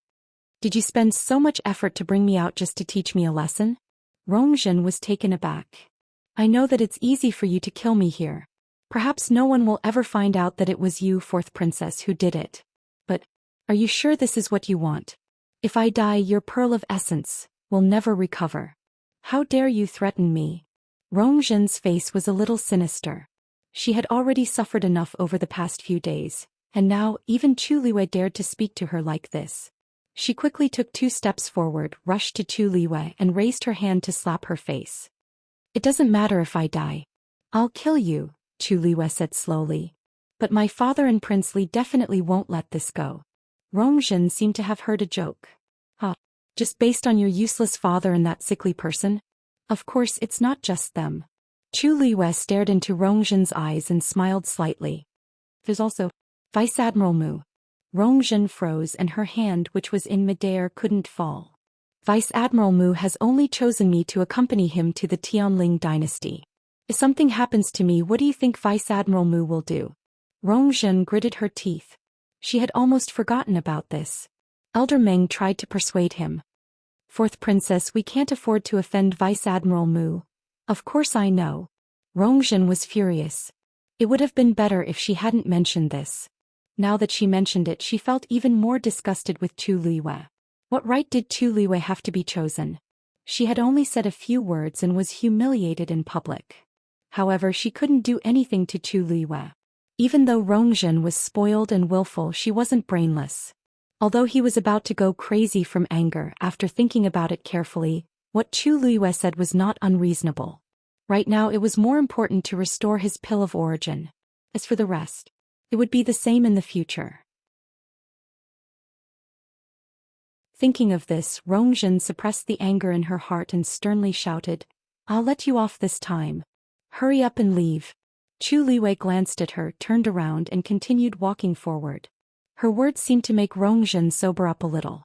On the rest of the journey, Rongzhen didn't cause trouble most of the time. The few of them walked forward calmly. After walking for more than an hour, Rongzhen's legs were sore from all the walking. She impatiently asked, What's wrong? How far is it?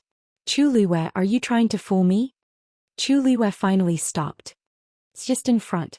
Rongzhen immediately looked forward. In the lush forest not far away, there was a lake with white fog rising from it. The surroundings were quiet and the sun shone down. The fog on the lake's surface made it look like a fairyland. She couldn't help but take a few steps forward and shockingly realized that the white fog floating above the lake was actually thick force. This is... She widened her eyes and looked at the scene in front of her in disbelief. There's actually such a place outside of the imperial city? As the fourth princess, she was doted on. Not to mention the imperial city, she had even been to half of the good places in country Yaochen. But she had never heard of this place before. The force here is very thick and very gentle. It's indeed a good place to cultivate. Even Elder Meng couldn't help but praise it. Chu Liyue coughed. I ran here with much difficulty back then and coincidentally met that mysterious man. This should be his territory, but I didn't know if he would appear today. Rongzhen looked at the lake in amazement. She took a deep breath and felt as if her organs were flowing smoothly. This is really a good place to cultivate. You're honest. She threw the other end of the rope to Old Meng and rushed to the lakeside in excitement. Up close, the lake was even clearer and more beautiful. She looked around and realized that there was no one else here other than the few of them. Is that mysterious man not here today? Elder Meng, is there anyone nearby? Elder Meng shook his head. No. He didn't sense anyone's aura. That's strange. Why is there no one watching over this place? Rongzhen walked a few steps around the lake with a confused look. It would be great if this lake belonged to me. Cultivating here would definitely be twice the result with half the effort. It's a pity that my pearl of essence is broken now, so I can't cultivate here. If that's the case, it will only be harmful. Thinking of this, Rongzhen's heart itched. Chu Liyue, since that mysterious man was willing to help you, do you have a way to contact him? Chu Liyue shook his head. How can such a person be controlled by me? Even I don't know what he looks like. Rongzhen didn't expect Chu Liyue to know, so she was disappointed when she heard this. Such a strong presence indeed wouldn't be restricted to one place. However, they had already come all the way here. If they returned empty-handed, wouldn't that be too shameful? Suddenly her eyes lit up. Oh right. Previously you said that you met that person when you were in danger. If you encounter a similar situation now, will he appear again? Chu Luiyue knitted his brows. Fourth princess, what do you mean? I don't mean anything. Rongzhen slowly walked to Chu Luiyue and sized her up with ill intentions. I just want to give it a try. Don't worry, I won't really want you to die. Fourth princess, you think too highly of me. Chu Luiyue said lightly. Rongzhen sneered. You're no longer the same as before. Even Vice Admiral Mu favors you. How can I say that I think highly of you? You just have to. Just as her hand was about to strangle Chu Luiyue's neck, a strange sound came from the lake. Rongzhen immediately turned around. Under the white fog, she could vaguely see circles of ripples spreading from the center of the lake to the surroundings.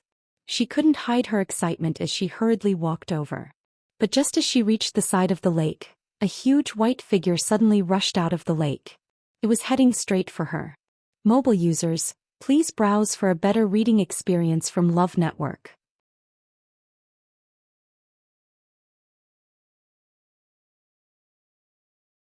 Chapter 320. Elder Meng, save me! Rongzhen exclaimed as she sensed the incoming danger and immediately called for help. Elder Meng already knew that something was amiss when the white figure broke out of the water and immediately rushed forward. But even though he was fast, the other party was even faster. Swoosh! The sound of something being cut was heard. The next moment, Rongzhen's body flew backward. She fell harshly to the ground. The front of her shirt was quickly dyed red with blood. Fourth princess. Elder Meng was shocked. He looked up. However, what appeared in front of them was actually a muscular white lion. It quickly rushed out of the water and flew in the air, exuding a strong suppressive aura. This was clearly a high-level fiend. Elder Meng's heart was in his mouth. Even if he was a stage 5 warrior, it wouldn't be easy for him to deal with this fiend. He wanted to go forward and save Rongzhen, but the scary white lion didn't budge an inch. It was impossible to break through it head-on. Rongzhen, who was lying on the ground, kept wailing. She didn't even see what the other party looked like before she was beaten to the ground. Her organs were all squeezed into a ball and a few of her ribs seemed to be broken. She couldn't even move.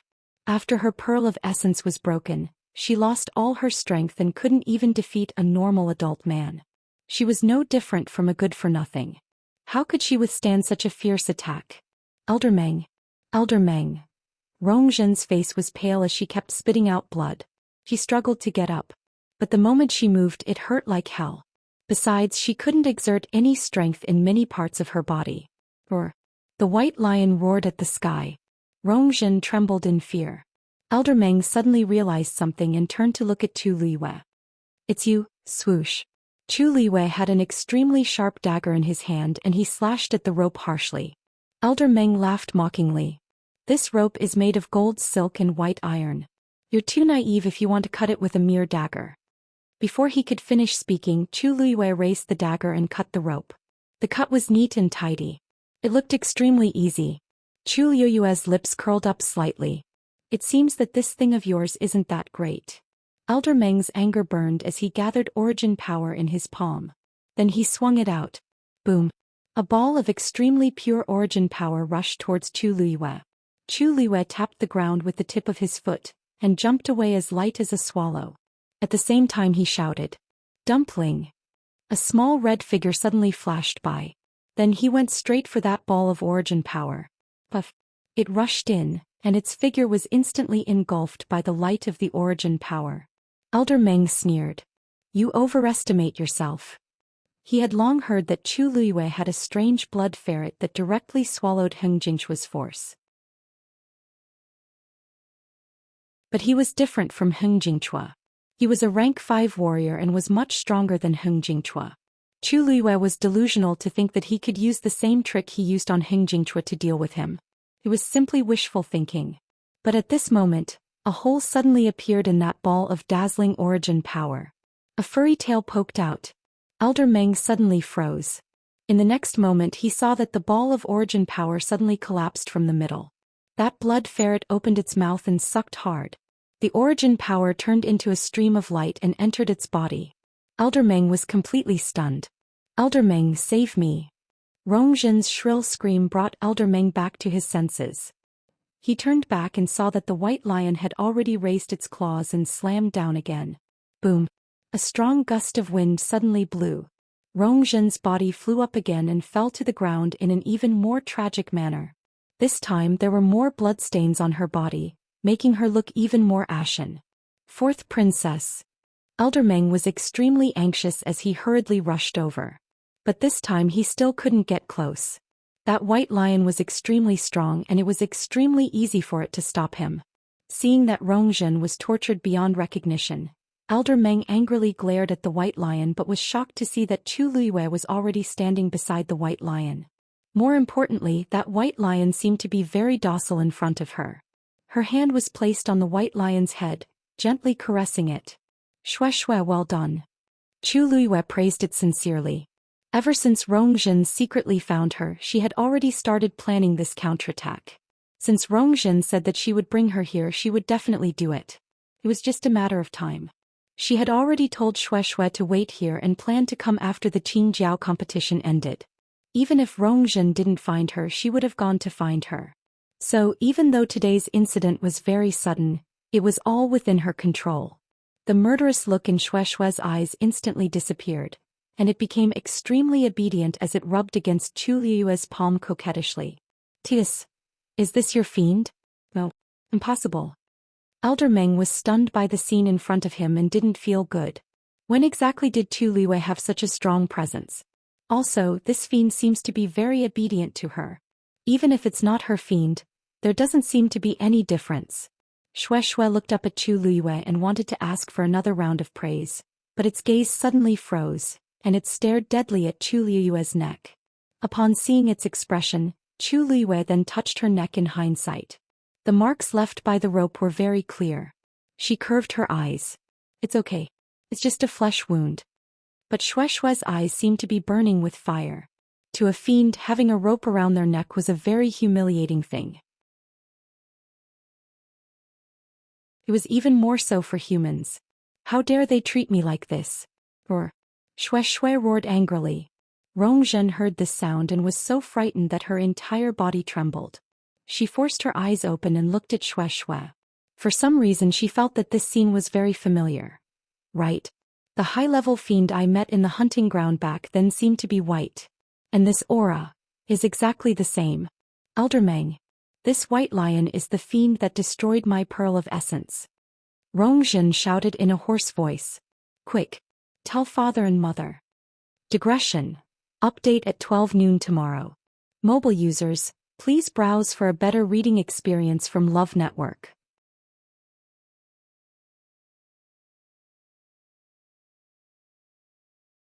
Chapter 321. Elder Meng was shocked. When Rongzhen went to the hunting ground to hunt that high-level fiend, he didn't follow her. In addition, when Rongzhen fell off the cliff, she didn't see the other party's face clearly, so no one knew what the high-level fiend that hurt her looked like. They originally thought that the matter would be left unsettled, but they didn't expect to encounter it again today. Also, this fiend clearly has a close relationship with Chu Luiyue. Elder Meng made a prompt decision and took out a thumb-sized silver cylinder. That was the special SOS tube used by Country Yao Chen's royal family. As long as force was injected, it would explode immediately. Chu Luiyue narrowed her eyes. She had heard of this before. It was also called a silver fly. Every member of Country Yao Chen's royal family had one, and they wouldn't use it unless it was a critical moment. This also meant that once this thing was activated, it meant that one's life was in danger. The royal family's people could quickly rush over based on the signal sent out by this thing. More importantly, after this silver fly exploded, everyone within a 1-kilometer radius would be stained with a special smell. Those people could use this smell to continue their pursuit. If that was the case, it would unintentionally cause a lot of trouble. Chu Luiyue raised her hand and swiftly threw the dagger out. The dagger was extremely fast and hit Elder Meng's wrist in an instant. The silver fly fell to the ground. Elder Meng panicked and immediately went forward to snatch the silver fly back. Shui raised its claws and waved it harshly. A few sharp rays of light flew out instantly. Elder Meng was shocked and immediately dodged. A red shadow flashed past. The next moment, Dumpling held the silver fly in its mouth and appeared in front of Chu Liyue. Chu Liyue took the silver fly and lightly patted Dumpling's head. "You're smart." Dumpling proudly wagged its tail and then shook its butt at Rongzhen and Elder Meng with a look of disdain. Elder Meng's heart sank. A powerful high-level fiend, a cunning Chu Liyue, and a mysterious blood ferret. He and Rongzhen weren't their opponents at all. Rongzhen finally realized the danger at this point. Her face turned even paler and blood kept seeping out of the corner of her mouth. She forced herself to raise her head and look at Chu Liyue. His arrogant and presumptuous face was now filled with deep fear. However, there was still a trace of resentment in the depths of his eyes. "It's you. It's you. This magical beast was sent by you," she accused in a trembling voice. "It's you.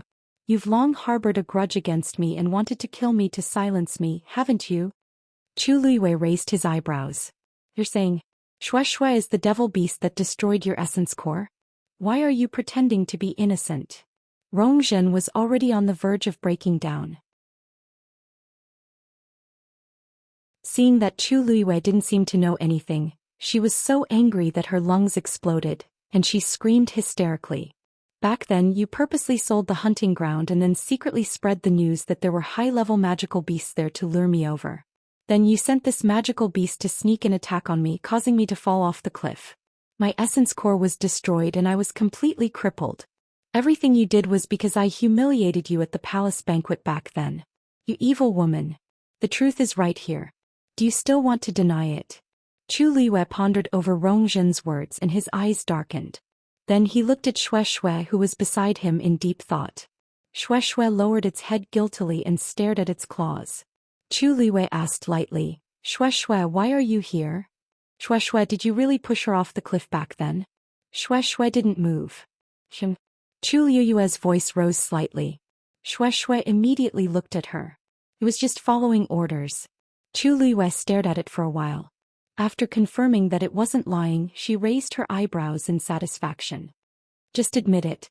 I don't like little fellows who lie to me." Shui hurriedly nodded. Dumpling, who was at the side, suddenly froze.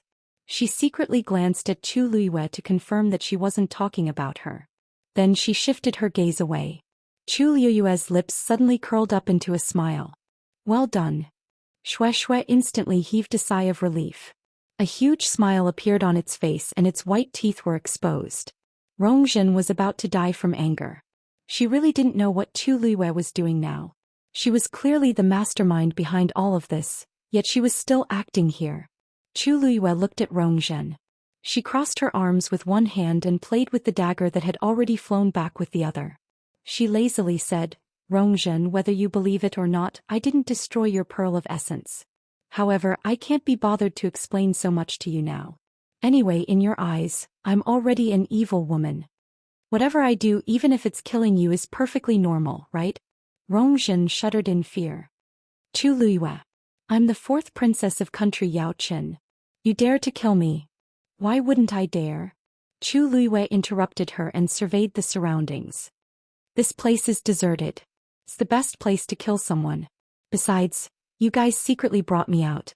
Other than you guys, no one else knows that I'm with you now. Even if they investigate in the future, they won't be able to trace it back to me."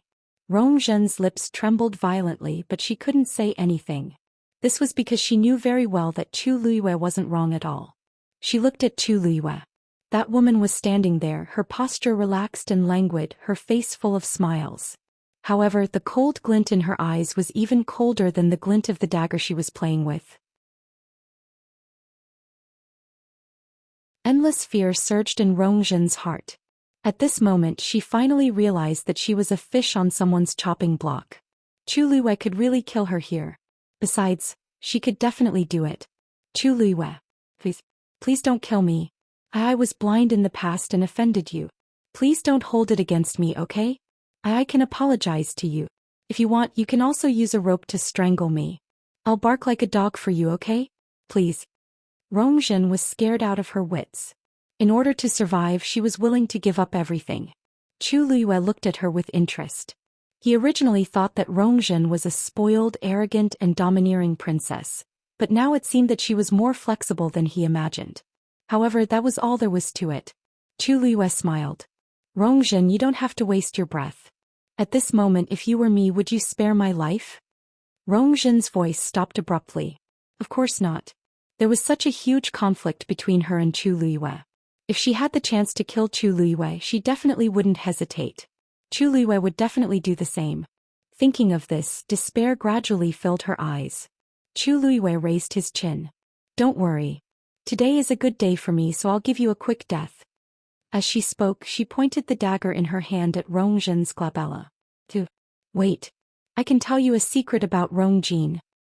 Digression. The remaining chapters might be slower to update, so let's read them together tonight. Mobile users, please browse and read them. A better reading experience comes from Love Network.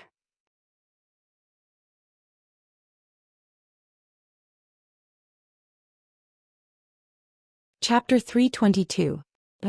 The sharp dagger dangerously flew over Rongzhen's head. It then harshly stabbed into the ground beside her. A strand of hair floated down in front of her eyes. Rongzhen's heart seemed to be tightly clenched by something. If I had been any later, I would have really died here today. Chu Liyue looked at Rongzhen's pale and shaken face for a while before slowly asking, I have nothing to do with Rongzhen anymore. I have nothing to do with Rongzhen anymore, and any secrets related to him have nothing to do with me. What makes you think that you can use this secret to exchange for your life? Yes. I definitely can. I promise that you'll definitely be interested in this matter. Rongzhen was afraid that Chu Liyue would regret it, so she spoke very quickly. Chu Liyue raised his brows with interest. Rongzhen's eyes were filled with panic, but she still spoke to Chu Liyue confidently. Really? If you really don't care after I say it, it won't be too late to kill me then. In any case, my life and death is in your hands right now, isn't it? Chu Liyue lifted his chin. Tell me about it. Rongzhen took a deep breath in and forcefully swallowed the sticky blood that surged up her throat. The smell made her want to vomit, but at this point she definitely didn't dare to do anything she shouldn't do in front of Chu Liyue. Do you know that father and country Xing Luo want Situ Xianxia to marry Rongzhen? Hearing Situ Xianxia's name, a dim light flashed across Chu Liyue's eyes. There weren't any rumors about this before. How did you know? Seeing that Chu Liyue seemed to be interested in this matter, Rongzhen secretly heaved a sigh of relief in her heart and continued speaking. Because I inadvertently heard about this matter from Imperial Mother. However, she and Rongzhen don't know that I know about this. Chu Liyue nodded in understanding. In that case, it wasn't impossible. After all, Rongzhen was the Empress's biological daughter, and she had always been close to Rongzhen. Thus, it wasn't strange for her to hear this. A fair lady is a gentleman's mate. It's Rongzhen's blessing to be able to marry Situ Xianxia. Chu Liyue said faintly. She said this with sincerity. Even though Situ Xianxia didn't give her a good impression, Situ Xianxia was indeed very outstanding in other aspects. Whether it was appearance or talent, she was one in a million. Even her status was more honorable and stable than Rongzhen's. Even though Rongzhen was the crown prince the moment he was born, his position was already on the brink of collapse after the recent series of setbacks. Emperor Zhouan's patience with him is about to run out. The other princes are also very outstanding and can replace him at any time. For example, the third prince, Rongjiu. That person had always been Rongzhen's formidable opponent, even though he had been living in seclusion and had been very quiet. However, Chu Liyue did not think that a man who had fought on the battlefield in his teens and made outstanding achievements in battle would admit defeat so easily. He was just waiting for the right time. Previously, Rongzhen was suddenly placed under house arrest and stripped of many of his rights. Seemed to have something to do with the third prince. On the other hand, Situ Xianxia was the eldest princess and did not need to fight for the throne. However, she had extremely high prestige and status in country Xing Luo, and even those princes couldn't compare to her. The marriage between the two of them was beneficial to Rongzhen. Rongzhen didn't ask to marry Situ Xianxia. This marriage was initiated by country Xing Luo. Rongzhen emphasized every word. This really shocked Chu Liyue. Why? This is the secret I want to tell you. Rongzhen looked at Chu Liyue nervously. Do you want to hear this secret now? If you want to know, then You have to swear that you won't kill me. You also won't use other means to torture me. Chu Liyue's lips curved up slightly. Are you negotiating with me? Do you have the right? Rongzhen choked and then gritted her teeth. She gritted her teeth and said, I know I don't. But if you don't agree then, you don't have to do anything. I'll end it myself. Chu Liyue looked at her nonchalantly. The dagger is beside you. Rongzhen didn't seem to expect Chu Liyue to give such a straightforward answer, and she couldn't help but be dazed. Why, you don't want to know the reason behind this? There's a huge secret behind this. Chu Liyue nodded honestly. Of course I want to know. But I hate it when others bargain with me, especially someone like you. As she spoke, she glanced at the sky. If you really want to take action, you better hurry. It's almost evening now. I still have to go back and have dinner with my father. Rongzhen's blood was stuck in her throat and her face flushed red. She angrily pulled out the dagger and pressed it against her neck. Chu Liyue, I'm telling you, if you don't listen to this secret, you'll definitely regret it. Chu Liyue acted as if he didn't hear anything. All right. Even though the dagger is sharp, if you cut it in the wrong spot, it'll take a long time for you to bleed to death. The spot you put it in now is a little low. Go up a little. Rongzhen was so angry that her vision turned black. She was originally injured and there wasn't a single part of her body that didn't hurt. Now that she heard Chu Liyue's words, she was about to break down completely. She clenched her teeth and her hands trembled. The scene of her confronting her mother a few days ago suddenly surfaced in her mind. Those ear-piercing words were like a sharp knife that harshly pierced her heart.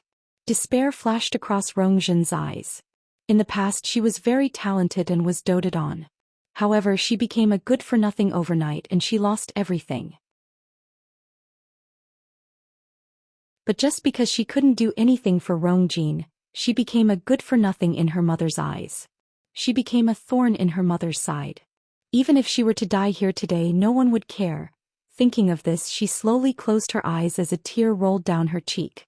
Then she waved her wrist. Poof! Just as the dagger was about to cut her artery, a stone suddenly flew out of Chu Liyue's hand and hit Rongzhen's wrist. Her hand suddenly turned numb, and the dagger deviated from its original direction and fell to the ground. There was a cut on Rongzhen's neck, but luckily, it was very shallow and wouldn't harm her life. She looked at Chu Liyue dejectedly and hopelessly. What exactly do you want to do? Chu Liyue looked at her with interest. One had to admit that even though Rongzhen did many evil things and was arrogant and despotic, she was much more courageous than Rongzhen. If Rongzhen was the one facing such a situation, he wouldn't even have the courage to hold a dagger. From this aspect, Rongzhen was still more outstanding than Rongzhen. You can tell me the secret now. Rongzhen was dazed and her eyes were filled with suspicion. Really? Why, you're sure you won't kill me? Chu Liyue nodded. Of course. Mobile users, please browse and read. A better reading experience comes from Love Network.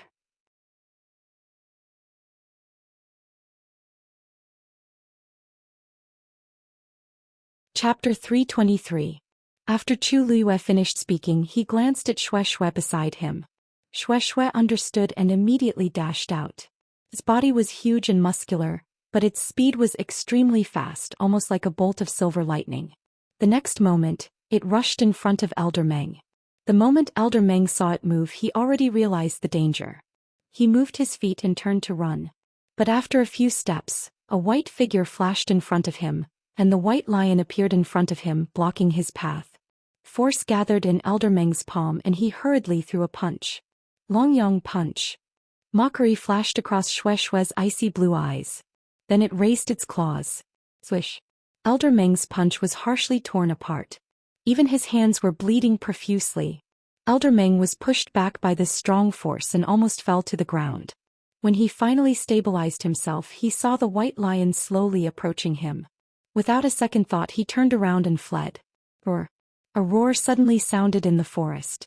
Elder Meng took half a step forward and his body suddenly froze. Then viscous blood flowed out of his ears. Bang. He suddenly fell to the ground, no longer breathing. Chu Liyue walked over, not surprised at all. The suppression of a high-level fiend was enough to directly shatter a Stage 5 warrior's organs. She used a tree branch to remove the black cloth on Elder Meng's face, and an old and unfamiliar face appeared in front of her. Chu Luiwei raised his brows and looked at Rongzhen. Rongzhen forced herself to calm down and slowly said, "This is Elder Meng. This is Elder Si Meng. He has been secretly protecting me all these years." "Someone from the Si family?" "Yes. The Si family doesn't seem to have such an elder, right? He faked his death 20 years ago, but in reality he has been serving mother all these years." Chu Luiwei instantly recalled that the current empress, Si Huijing, was the Si family head's younger sister. It seems like the empress and the entire Si family have reservations about His Majesty. No. The rest of the Si family doesn't know about this. Even though Rongzhen hated the empress, she didn't want to drag the Si family into this. Chu Luiwei, 4 villages. You have Si Meng by your side, but what about Rongjin and Rongqi? Rongzhen shook her head. The imperial palace is heavily guarded, and imperial mother doesn't dare to go too far. In the past, Elder Si Meng mostly protected Rongjin, but ever since I got injured he started following me. Now that Si Meng was dead, the last bit of hope in her heart was completely shattered. As Chu Luiwei listened, he took out a jade bottle from his Qingkuan bag and poured something onto Si Meng's body. Rongzhen had already guessed what it was, but she cowered and didn't dare to speak. Sure enough, after a short while, Si Meng's body completely disappeared. Not a single trace was left behind. Rongzhen widened her eyes at this scene and her heart raced. After Chu Luiwei settled this problem, he looked at Rongzhen again. Rongzhen seemed to be shocked by her actions and suddenly took a step back. Chu Luiwei looked down at her with a smile on her lips. "Okay, now you can start telling me that secret." After carefully instructing Rongjin, the empress returned to the palace. Too many things had happened today and she was completely exhausted. The palace servants had all heard about what happened at Tianlu Academy and knew that the empress wasn't in a good mood at this time. Hence they were especially careful.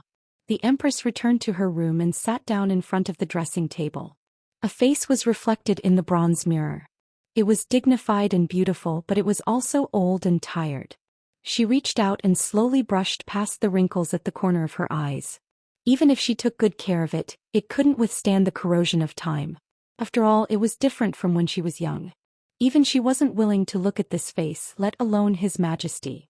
Besides, even if she went back to more than 10 years ago, her face wasn't the one that His Majesty loved the most. Thinking of this, a strong sense of frustration surged in her heart. Bang! She knocked the jewelry box onto the floor. The palace servants serving her at the side immediately knelt down. "Your Majesty, please calm down."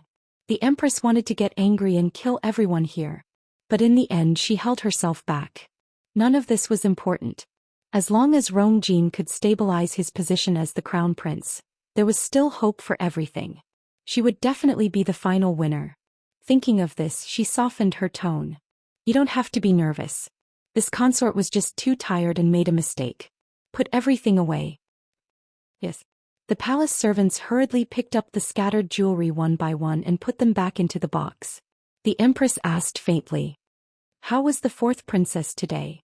The palace servant hurriedly said, "Replying to your highness, the 4th princess is still in the palace today and is unwilling to come out. The food sentence seems to be useless too." The empress paused and frowned. After she hit Rongzhen a few days ago, Rongzhen refused to come out. Even though she regretted hitting Rongzhen, she also felt that Rongzhen's temper should change. In this kind of situation, how could she still be arrogant and unbridled? Instead of thinking about how to share Rongjin's and my worries, she only cares about herself. Does she think that she's still the 4th princess that everyone doted on? She originally wanted to give her the cold shoulder for a few days so that she would learn to behave. However, it seemed like it was impossible now. She stood up and said, "I'll go and see her." When the empress walked to Rongzhen's bedroom, it was already evening. When the palace servants saw the empress, they were all shocked. "Greetings, your highness." The empress looked around and indeed didn't see Rongzhen. "Where's the 4th princess?" "Replying to your highness, the 4th princess is still in the room." The empress was even more displeased. "I'm already here. Rongzhen must have heard me, but she still doesn't come out. She's really spoiled." She restrained her expression and walked straight to the door that was tightly shut. "Jinjin, mother is here." The room was silent and there was no response. The empress raised her voice. "Jinjin." Still no one spoke. The Empress lost her patience and ordered the palace servants to open the door forcefully. Then she stepped into it. Rongzhen, you've really gone overboard recently. The Empress's remaining words disappeared in her throat. This was because there was no one in the room. She looked around. Zhenzhen. Dead silence. This time the Empress finally panicked. She quickly searched the room and finally confirmed that Rongzhen wasn't here. She looked at the palace servants behind her in shock and anger. Where did the fourth princess go? The palace servants were also shocked as they knelt down together. Your Highness, you're wise. The fourth princess has been in her room for the past few days and hasn't come out. Then where is she now? So many people said that Rongzhen didn't go out, so she definitely didn't go out for a simple walk. Well, you really don't know. The Empress casually grabbed the teacup beside her and harshly threw it at the palace servants. Hurry and find her for me. If you can't find the fourth princess, you'll all have to hand over your heads. Mobile users, please browse for a better reading experience from Love Network.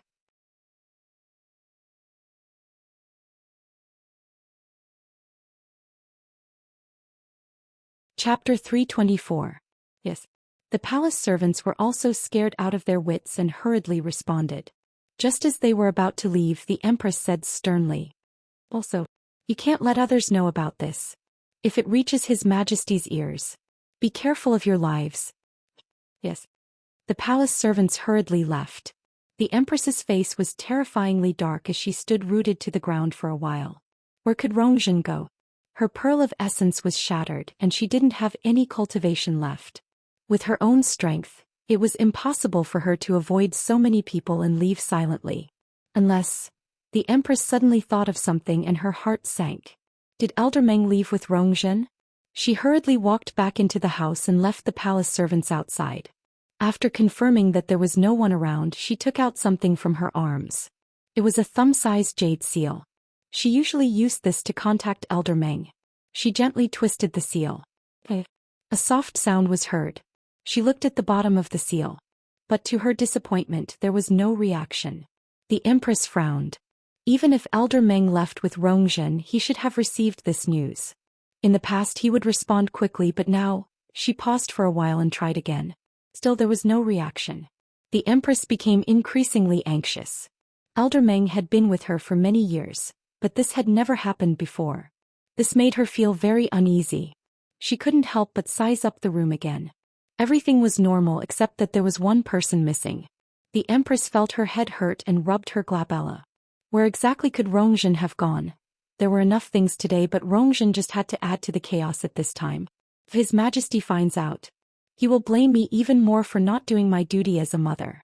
Our current situation is already difficult enough. What is wrong with Rongzhen? When I find her, I will teach her a lesson no matter what. Bam. All of a sudden, the seal in her hand exploded. The Empress was shocked and directly threw it out. The seal that was already broken rolled on the floor and completely disintegrated. Her Majesty? What's wrong? The palace servants outside hurriedly asked when they heard the sound. The Empress instinctively shouted. Nothing. Nobody is allowed to come in. As she spoke, she hurriedly walked over and picked up the broken pieces of the seal. She opened her eyes wide and looked at the thing in her hand in disbelief. It took her a long time to recover. This is, Old Meng is dead. Her body trembled uncontrollably with shock and fear. Elder Meng was actually dead. He was a rank 5 warrior. All these years he had done many things for her and had never made a single mistake. How could he suddenly die now? The Empress was suddenly stunned. Wait a minute. If it was really Elder Meng who took Zhenzhen out and now that he was dead, wouldn't Zhenzhen? Thinking of this, she quickly got up. If Zhenzhen was really in danger, she had to send someone to save her as soon as possible. But halfway there she stopped. Telling His Majesty about this was the fastest and most effective way. After all, His Majesty could mobilize too many people. If she blindly sent people to search, who knew when there would be news? But how was she going to explain how Rongzhen left so quietly? Once His Majesty conducts a thorough investigation, he will definitely find Elder Meng. Even if he's already dead. By then, not to mention Rongzhen, she might not even be able to sit on her throne as the Empress. She hesitated for a moment and fell into a dilemma. After hesitating for a long time, She finally decided to hide this matter first. If she could find Rongzhen as soon as possible, everyone would be happy. But in a life-and-death situation, Rongzhen would definitely think of ways to protect herself. After all, she still had Silverfly with her. Now the mother and son pair couldn't create any more trouble. The Chu family. Chu Ning followed the wooden vines to the Chu residence. Standing in front of the door and looking at the very familiar door, he had a lot of thoughts and complicated feelings. He used to be proud of the Chu family and tried his best to give up everything for the Chu family. But in the end, the Chu family only left him with endless painful memories. If it weren't for the family head, he definitely wouldn't step through this door again. The guards standing at the door saw him from afar and immediately bowed respectfully. "Welcome back, eldest young master." They were very attentive and had flattering smiles on their faces. Even when Chu Ning was at his peak, he had never been treated so warmly. However, the smiles on their faces were glaring and even disgusting to Chu Ning. He could still clearly remember how these people had treated him and Yu a few months ago. How long had it been and things had become like this? Every dog has its day. He ignored those people and walked straight through the door. Passing through the courtyard, he walked toward the hall. But before he reached the place, he saw that the Chu family had already gathered outside the hall. Seeing his figure appear, someone immediately went up to welcome him. "Big brother. You're finally back." Looking at the smiling man in front of him, Chu Ning knitted his brows. Chu Ji came from a branch of the Chu family and had always been at odds with him. In the past, when he was in the limelight, Chu Ji was jealous and always felt that he had stolen his reputation and glory. Later on, when he fell from grace, Chu Ji secretly made things difficult for him. Chu Ning's lips curled up into a cold smile. "Chu Ji, it's been a long time since I called you big brother. Seems you haven't called me that in 10 years, right?" A trace of awkwardness flashed across Chu Ji's face, but he quickly squeezed out an eager smile and pulled Chu Ning's arm with one hand. "Haha. Big brother, you still like to joke as before. Please come in. Everyone has been waiting for you for a long time." Chu Ning easily avoided his hand and looked at the crowd in front of him. He quickly looked around and sneered in his heart. Heh. Not only Chu Ji but all the important figures of the Chu family were here. Who else could it be but the great elder Chu Xiao standing in the middle? However, at this moment, compared to the eager and enthusiastic expressions of the others, his expression was still not good. "We're all family. Why are you standing here? Why aren't you coming in to talk?" Chu Xiao said firmly. Chu Ning smiled. To be able to say such words of compromise was probably the biggest concession Chu Xiao could make. However, he did not return to the Chu family today to continue looking at Chu Xiao's face. "Great Elder Chu, you seem to have forgotten something. And I have already completely severed ties with the Chu family. We really can't be considered a family, right?" Chu Xiao's expression turned cold. "How dare you?" Chu Ning placed one hand behind his back and said indifferently. "Great Elder Chu, if you have anything to say, just say it directly. However, this reprimand, forget it." Mobile users, please browse and read. A better reading experience comes from the Love Network.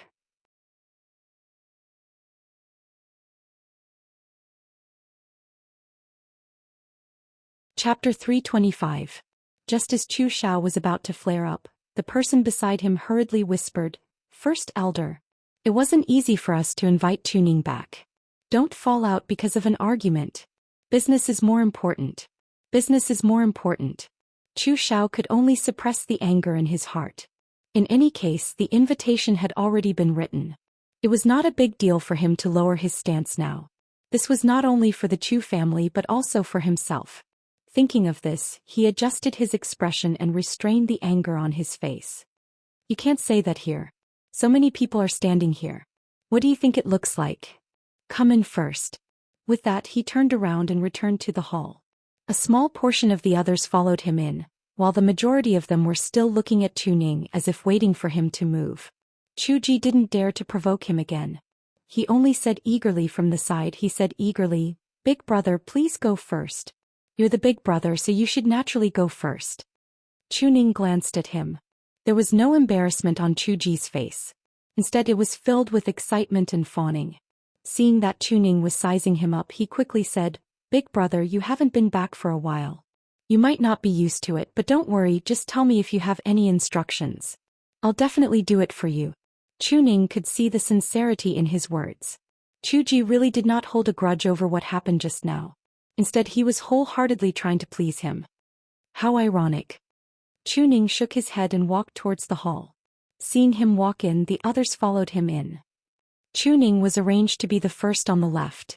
Other than the seat of honor where Chu Xiao usually sat, this was the most honorable seat. It was even ranked before the other elders of the Chu family. However, Chuning could not be bothered with this and sat down. Since everyone is already in, First Elder, can you speak frankly? He did not want to waste time here. The longer he stayed with these people, the more unbearable he felt. Therefore, he planned to quickly resolve the matter and return. Chu Xiao was dissatisfied with Chuning's attitude, but he knew that now was not the time to be calculative. Hence, he said, according to what the patriarch said back then, he should be coming out of seclusion soon. If the patriarch knew about this, he would definitely be very disappointed. So, I've called you here today to discuss what to do about this matter. Chuning chuckled, but there was no mirth in her eyes. What else can we do? Since it had already happened, could it be that they were going to pretend that it never happened? When the patriarch comes out of seclusion, I will personally explain to him. Everyone was stunned and looked at each other. They seemed to have never expected that Chuning would actually say this. Chuji couldn't help but say, Big brother, don't you always respect the patriarch the most? Severing your relationship with the Chu clan is equivalent to severing your relationship with the clan head. If the clan head knows about it, he will definitely be very upset. Chuning said calmly. I know. Whether it was in the past or now, my respect for the patriarch has always been the same. But now that things have come to this, no one can turn back. So no matter how the patriarch views me, I will accept it. Are you serious? Even Chu Xiao could not help but ask. Clearly, he was extremely shocked by Chuning's words. Everyone in the Chu family knew that Chuning was a very sentimental person. I thought that bringing up the family head would make him regret his decision back then, but now it seems that it's a little unexpected. Chuning nodded. Of course. Every word I said was carefully thought out. The hall fell into an awkward silence. He had already said this, so how could the others say anything? After a long while, Chu Xiao frowned and said, Chuning, since you've already said so, then there's no need for us to be so polite. You should know why I called you back today. Chuning's face was sincere. I'm sorry, I really don't know.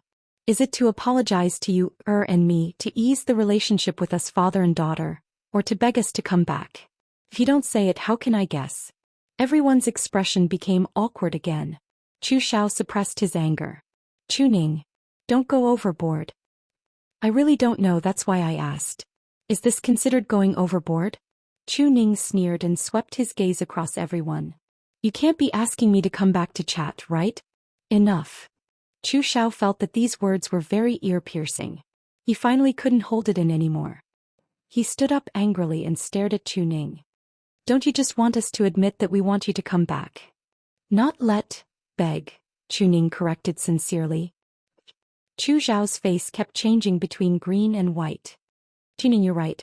Now the entire Chu family hopes that you and Liu can come back and become a member of the Chu family again.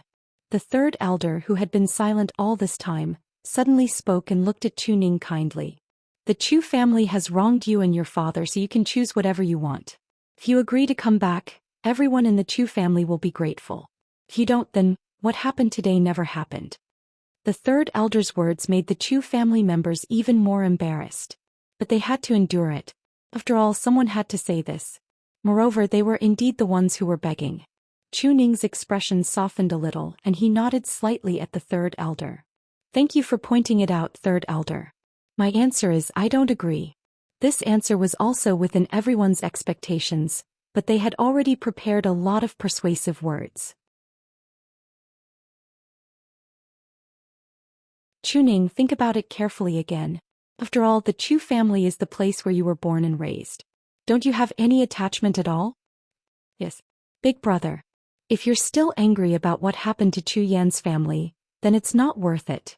You probably don't know that Lu Yao instigated the Gu family's madam to cause trouble at Tianlu Academy and was taught a lesson by the Gu family's master. And Chu Yan is still lying in bed and can't get up. That couple has caused so much trouble for the Chu family. Now that the Chu family has declined and caused so much trouble, it's really in danger. Chuning, are you really going to watch from the sidelines? When the master comes out of seclusion, how are we going to explain to him?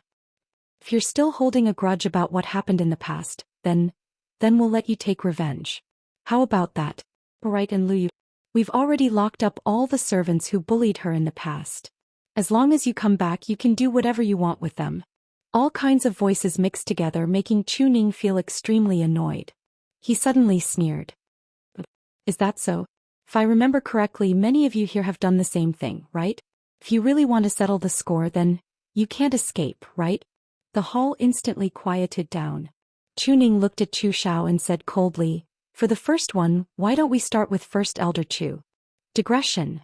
Tomorrow at noon, please browse and read for mobile users. A better reading experience comes from the Love Network.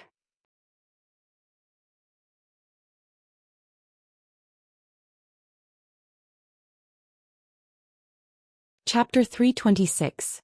Chu Xiao frowned. Chuning, do you know what you're saying? Chuning leaned back in his chair with a relaxed expression and a cold gaze. Of course. If you don't accept, then let's end the discussion here. As he spoke, he was about to stand up. Chu Xiao was about to shout angrily, but the person beside him spoke first. Chuning, we know that the Chu family wronged you and your daughter first. It's understandable for you to make this request. However, so much time has passed. Are you going to investigate everything one by one? I remember each and every one of them clearly. I won't malign anyone. Chuning glanced at the person who spoke. Why don't we start with you? That person was speechless. The entire hall fell into dead silence again. Who knew what Chuning would think of to punish and take revenge on them? Only a fool would stand out at this time. However, it was difficult for them to give up just like that. Chuning had been promoted to the commander of the Imperial Guards and held great power in his hands. However, this was not the most important thing. The key to the problem was still Chu Luiyue. It would be fine if she was just an ordinary cultivation genius, but she was clearly more outstanding than most people. Otherwise, she wouldn't have been able to take first place twice in the Qingjiao competition. Moreover, she was extremely talented as a celestial physician. From the moment she could refine pills, she was already considered a true celestial physician. One had to know that no one in the Chu family had achieved this in so many years. What made them even more tempted was that Chu Luiyue had a Daijinjuan meridian and was chosen by Mu Qinghe to cultivate in the Tianling dynasty in the future. What an honor this was! If Chu Luiyue was still a member of the Chu family, then the entire Chu family's status would instantly rise. By then, not only would they be able to maintain their position as one of the four major families, they might even be able to replace the C family as the number one family. How could they give up such a huge temptation in front of them? Big brother, for the sake of the master, why don't we compromise? Chu Ji cautiously said. Chuning asked. What do you mean? Chu Ji glanced at Chu Xiao and smiled awkwardly. About that. If we were to count the things that happened in the past one by one, it would be quite troublesome. Why don't we formally apologize to you and Lu Yu and compensate you according to your suggestions? In order to show our sincerity, this matter should start with the great elder. How about it? Chu Xiao raised his eyebrows. Chu Ji, do you want this old man to lower his head and apologize first? Cough cough, Grand Elder, you don't have to be so blunt, except for the patriarch. Right now you are the most respected person in the Chu clan. Isn't it the most convincing to start with you? Even if it's for the Chu family. Chu Ji lowered his voice when he said the last sentence, but everyone in the hall heard it clearly. Everyone's hesitant and worried expressions quickly dissipated. First Elder, what Chu Ji said makes sense. You have indeed given Chu Ning and his daughter a lot of grievances in the past. It is only right for you to apologize. Yes. You've already written the invitation. Didn't you ask Chu Ning to come back today to discuss a solution? It's best to turn big problems into small ones and small ones into nothing. First Elder, didn't you say that we are all family?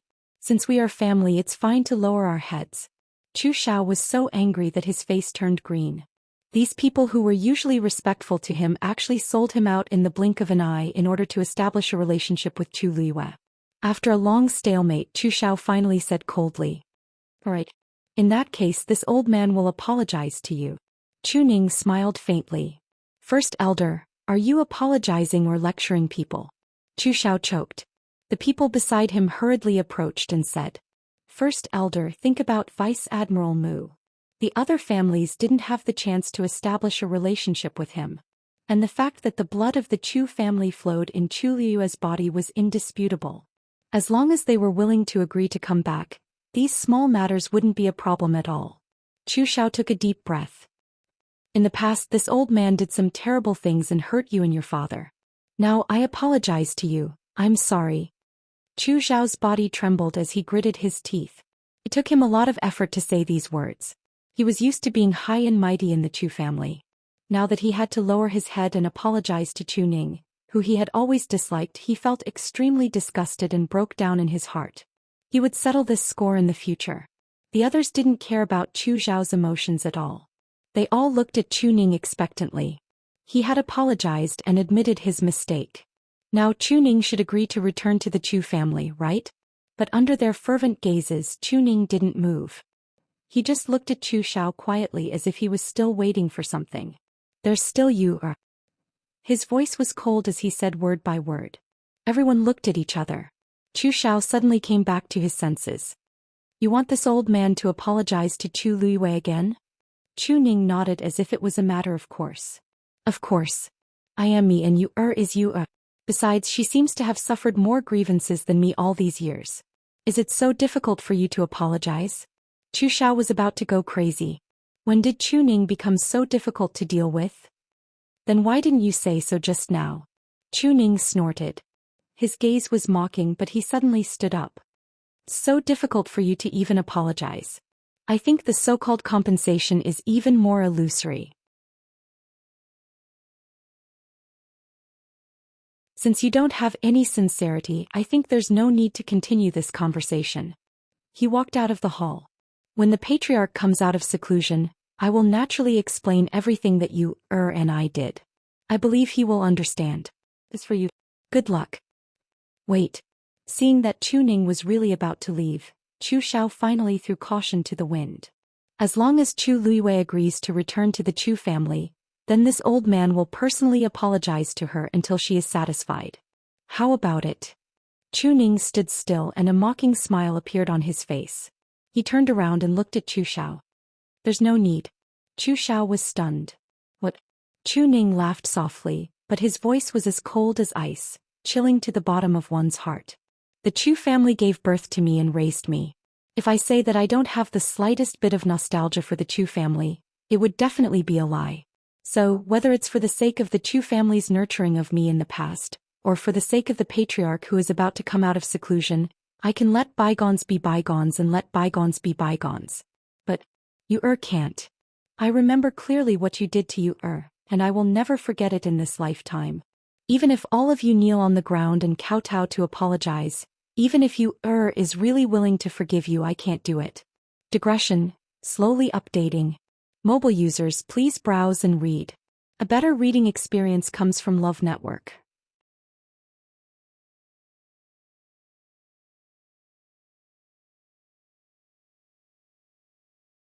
Chapter 327. With Shue's help, Chu Luiyue rushed home as fast as she could. Fortunately, she arrived before Chu Ning. After about 15 minutes, Chu Ning finally returned. Father, how did it go? Chu Luiyue asked. Chu Ning smiled. It's all settled. Chu Luiyue was a little surprised. They invited you back to discuss letting us go back, right? I rejected them. Chu Ning's answer was very straightforward. And I told them that we will never go back. Chu Luiyue was stunned. Then the family head, I went there today because I wanted to make things clear to them. This way if the family head asks, I can give him an explanation. However, from the beginning to the end, I have no intention of forgiving them. Chu Ning looked at Chu Luiyue and sighed softly. Because you are the person I want to protect the most in this world. Chu Luiyue's heart warmed up. She knew how much Chu Ning had compromised for her, so she felt especially grateful and warm. Thank you, father. The next day, Chu Luiyue returned to the academy. The fire caused Juyo Tower to completely disappear. The elders and teachers in the academy were busy dealing with the remaining matters. so most of the students had more free time. When Chu Luyue went to look for Mu Hongyu, she happened to see Liao Zhongshu. Luyu. Mu Hongyu was very excited when she saw Chu Luyue. Thank you. I have already written a letter to father. They will send mother here soon. Chu Luyue was also very happy. That's good. It's just that the journey is bumpy, so mother will have to suffer. Don't worry. Although Imperial concubine mother's health is not suitable for her to move too much recently, when Imperial father heard that you asked for Deputy General Mu's help, he immediately found several powerful elders to think of a way to safely send Imperial concubine mother here. I really don't know how to thank you. Originally, when Mu Hongyu asked Chu Luyue for help, she didn't have much hope. After all, they were envoys from the Tianling dynasty, and they had distinguished statuses. Even Emperor Zhaowen might not be able to invite them, let alone Chu Luyue. Who would have thought that Chu Luyue would be the only one chosen, and he even managed to convince Vice Admiral Mu to help. I didn't think that I would have to trouble Vice Admiral Mu to invite someone from the Tianling dynasty over. I really owe you a big favor for this. Chu Luyue's lips curved up. It's fine. I also want to see what the celestial physician of the Tianling dynasty is like. After she died, other than Mu Qinghe, what happened to the others? Mu Hongyu's eyes lit up. Yeah. Speaking of celestial physician Lu Yu, you can actually produce pills now. We didn't know about this before. You hit it too well. Now that Chu Liyue can produce pills, he can be considered a real celestial physician. In the entire country Yaochen, there are very few people with such an identity. Besides, Chu Liyue is still so young. I knew that you were definitely more capable than we thought, but I didn't expect. Mu Hongyu lightly snorted and glanced at Liao Zhongshu, who was beside her. The red blood goo in your body was cured by Lu Yu. You must have known about this long ago. Liao Zhongshu smiled helplessly and shook his head. I really didn't know. Unfortunately, the others didn't believe him. Previously, he pretended that the poison was still in his system and was bedridden, so he didn't attend the Qingjiao competition. When he heard that Chu Liyue actually produced pills and took the first place in the celestial physician competition, he was shocked for a long time. Only then did he realize that Chu Liyue was the person who saved his life. Mu Hongyu wrinkled her nose, but she couldn't be bothered to argue with him. She was more interested in something else. Lu Yu, when will you go to the Tianling dynasty with Vice Admiral Mu? Chu Liyue shook his head. It's not confirmed yet. He seems to be staying here for a while and he wants to continue observing me. If I can't pass, I still can't go. Ah, so troublesome. Mu Hongyu looked disappointed. I thought you guys would go directly. Chu Liyue laughed. I'm not in a hurry, so why are you in a hurry? I'm not in a hurry, but it's the Tianling dynasty we're talking about. Mu Hongyu held her cheeks with both hands, her eyes full of yearning. Who doesn't want to go to that kind of place? Lu Yu, don't you think everyone there is a genius? Everything there must be much better than here. Not necessarily, Chu Liyue said calmly. Mu Hongyu was stunned. How do you know? Chu Liyue paused and realized that he had said something wrong. Her eyes flickered and she smiled. I guessed. If everything is good, then why did Vice Admiral Mu spend so much effort to come here? Now that you mention it, it does make sense. Mu Hongyu's eyes turned and she suddenly thought of something. Right. You won first place in the Qingjiao competition and chose to go to Taiyan Academy's library to read for a month. However, Vice Admiral Mu has already chosen you. Do you still want to go? Although this is an extremely rare opportunity, it's not worth mentioning compared to the Tianling dynasty. Unexpectedly, Chu Liyue said without hesitation. I'll go. I'm planning to talk to Vice Admiral Mu about this today. What? Mu Hongyu and Liao Zhongshu were shocked. Are you serious? You're really going? Liu, do you know how many people don't have the opportunity to go to the Tianling dynasty like you? You're actually choosing Taiyan Academy? Mu Hongyu widened her eyes. She felt that Chu Liyue's decision was unbelievable. Liao Zhongshu was about to speak, but he suddenly remembered the red blood goo and swallowed his words. Chu Liyue smiled. I have my own plans. In fact, she did not plan to stay there for a month. As long as there was any movement on Mu Qinghe's side, she could immediately come back. Moreover, although Mu Qinghe did not say it explicitly, Based on Chu Liyue's understanding of him, he should be planning to stay here for a long time. Chu Liyue did not think that the reason he was staying was because of her. Therefore, this was also something that she was very curious about. Mu Hongyu wanted to say a few more words, but when she saw Chu Liyue's determined expression, she gave up. All right. When are you going? The people from Taiyan Academy seem to have left today. Our academy's elders were Rong and Elder Wei Qing from Nanfeng Academy also went. Chu Liyue understood. This was obviously to investigate Heng Jingchua and the others. She thought for a moment. It won't be too late for me to go after your mother arrives. Mu Hongyu was stunned and her eyes reddened. Lu Yu, thank you so much. It's nothing. Chu Liyue's lips curled up slightly. Mu Hongyu suddenly said, oh right. After you returned home yesterday, Chu Xianmin looked for you. Mobile users, please browse for a better reading experience from Love Network.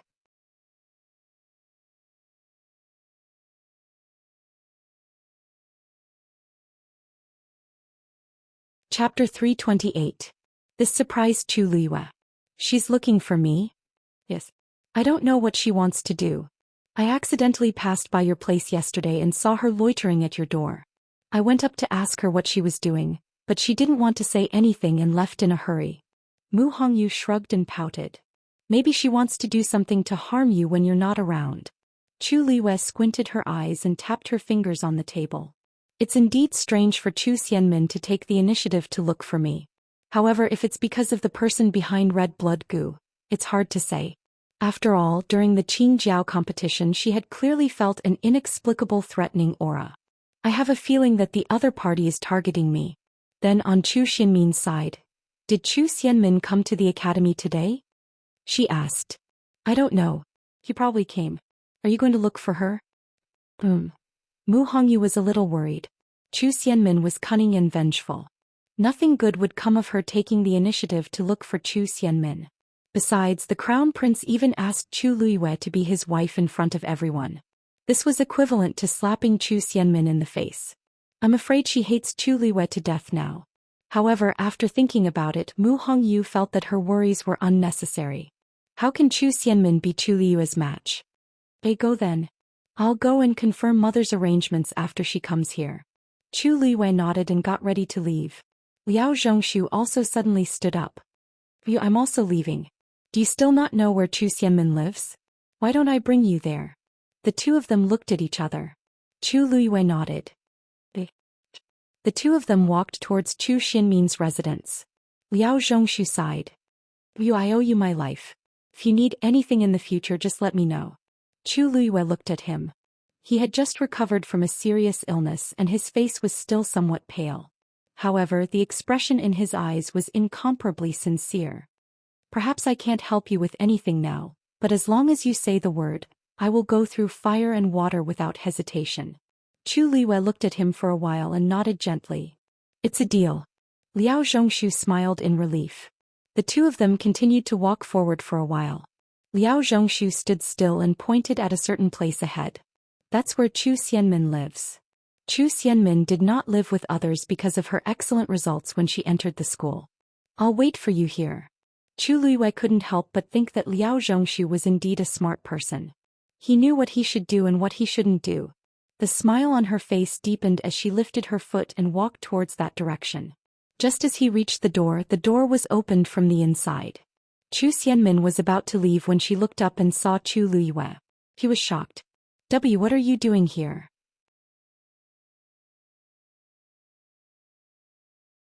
Chu Liyue sized Chu Xianmin up. It had only been one night, but Chu Xianmin looked a lot more haggard. Even though she used a veil to cover her face, one could still see the faint dark circles under her eyes. Her tired, bloodshot eyes also showed that she was not in a good state. Were you looking for me yesterday? Chu Liyue's question made Chu Xianmin hesitate. Chu Liyue ignored her and walked past her into the room. You only have 15 minutes. Chu Liyue said lightly. Chu Xianmin turned around and felt that the pair of black jade-like eyes seemed to have seen through her. She clenched her teeth, closed the door and turned to face Chu Liyue. Yesterday that person came again. Chu Liyue raised his brows. When? Chu Xianmin shook her head. When I sent the crown prince back yesterday and came back to the academy, he had already been here. I didn't see him. He only left one thing behind. As she spoke, she walked to the table at the side and opened a box. Chu Liwei glanced at it from the corner of his eyes and focused. That's a letter? Chu Xianmin passed the letter to Chu Liwei. It was a letter wrapped in a red envelope. There was a strange picture printed on it and there was a line of words in the middle. To Chu Liwei. The handwriting was strong and smooth. However, Chu Liwei felt a strong murderous intent from it. She did not take the letter. Instead, she looked up at Chu Xianmin. Chu Xianmin immediately said, I promise that I didn't say anything about you. I don't know why he wrote you a letter. I really don't know. She only knew that the other party purposely asked her to pass the letter. It was obvious that he already knew everything that happened here. This was also a warning to her. Ever since she received the letter yesterday, Chu Xianmin had been feeling uneasy and worried. She originally thought that the other party would kill her directly. However, other than the letter, everything else was normal. This made her even more fearful. She did not know when the punishment would befall her. After she saw the letter, she hesitated for a long time before deciding to look for Chu Liwei. However, Chu Liwei was not around. She did not sleep the entire night after she came back. She kept thinking about this matter and hesitating about what she should do. When she faced Chu Liue's question, she subconsciously denied it because she had already decided to hide the letter. Who knew if this was a test from the other party? However, Chu Liwei was right in front of her. She was terrified and decided to give the letter to her in the end. Chu Liwei took the letter. Chu Xianmin heaved a sigh of relief for some reason. However, she then saw Chu Liwei stand up to leave. He was shocked. Why, you're not going to open it here? Aren't you afraid that I'm lying to you? Chu Liwei glanced at her nonchalantly. She could not be bothered to say that there was half a Xian formation drawn on the letter. This Xian formation's level was so high that even the Academy's elders might not be able to use it. Chu Xianmin knew nothing about Xian formations. She could not even tell that it was half a Xian formation. If she wanted to open the letter, she had to fill in the remaining half. Chu Xianmin did not have the chance to do anything even if she wanted to. Moreover, she did not have the guts to do so now. For some reason, Chu Xianmin felt that Chu Liwei did not say a single word and only looked at her quietly. However, she felt that she was very small and laughable. She shut her mouth embarrassedly. Chu Liwei kept the letter and left. Chu Xianmin suddenly thought of something and hurriedly shouted. Oh right. Since I've been discovered and the letter has been given to you, can you help me get rid of the poison in my body? Whenever she thought of the horrifying scene of the poison acting up, she would have goosebumps all over her body. She would be terrified the entire night. I don't have any value to you now. Why, you can let me go. Chu Liwei glanced sideways and glanced at her nonchalantly. You really don't have any value in this aspect, but I still need you to monitor someone. Chu Xianmin was dazed. Who? The Crown Prince Rongjin. Mobile users, please browse for a better reading experience from Love Network.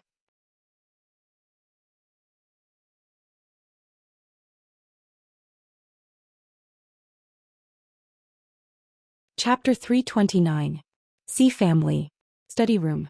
Si looked at the Empress Si Huijing in shock. You said that Elder Meng is dead and Rongjin is missing? When did this happen? The Empress knitted her brows tightly.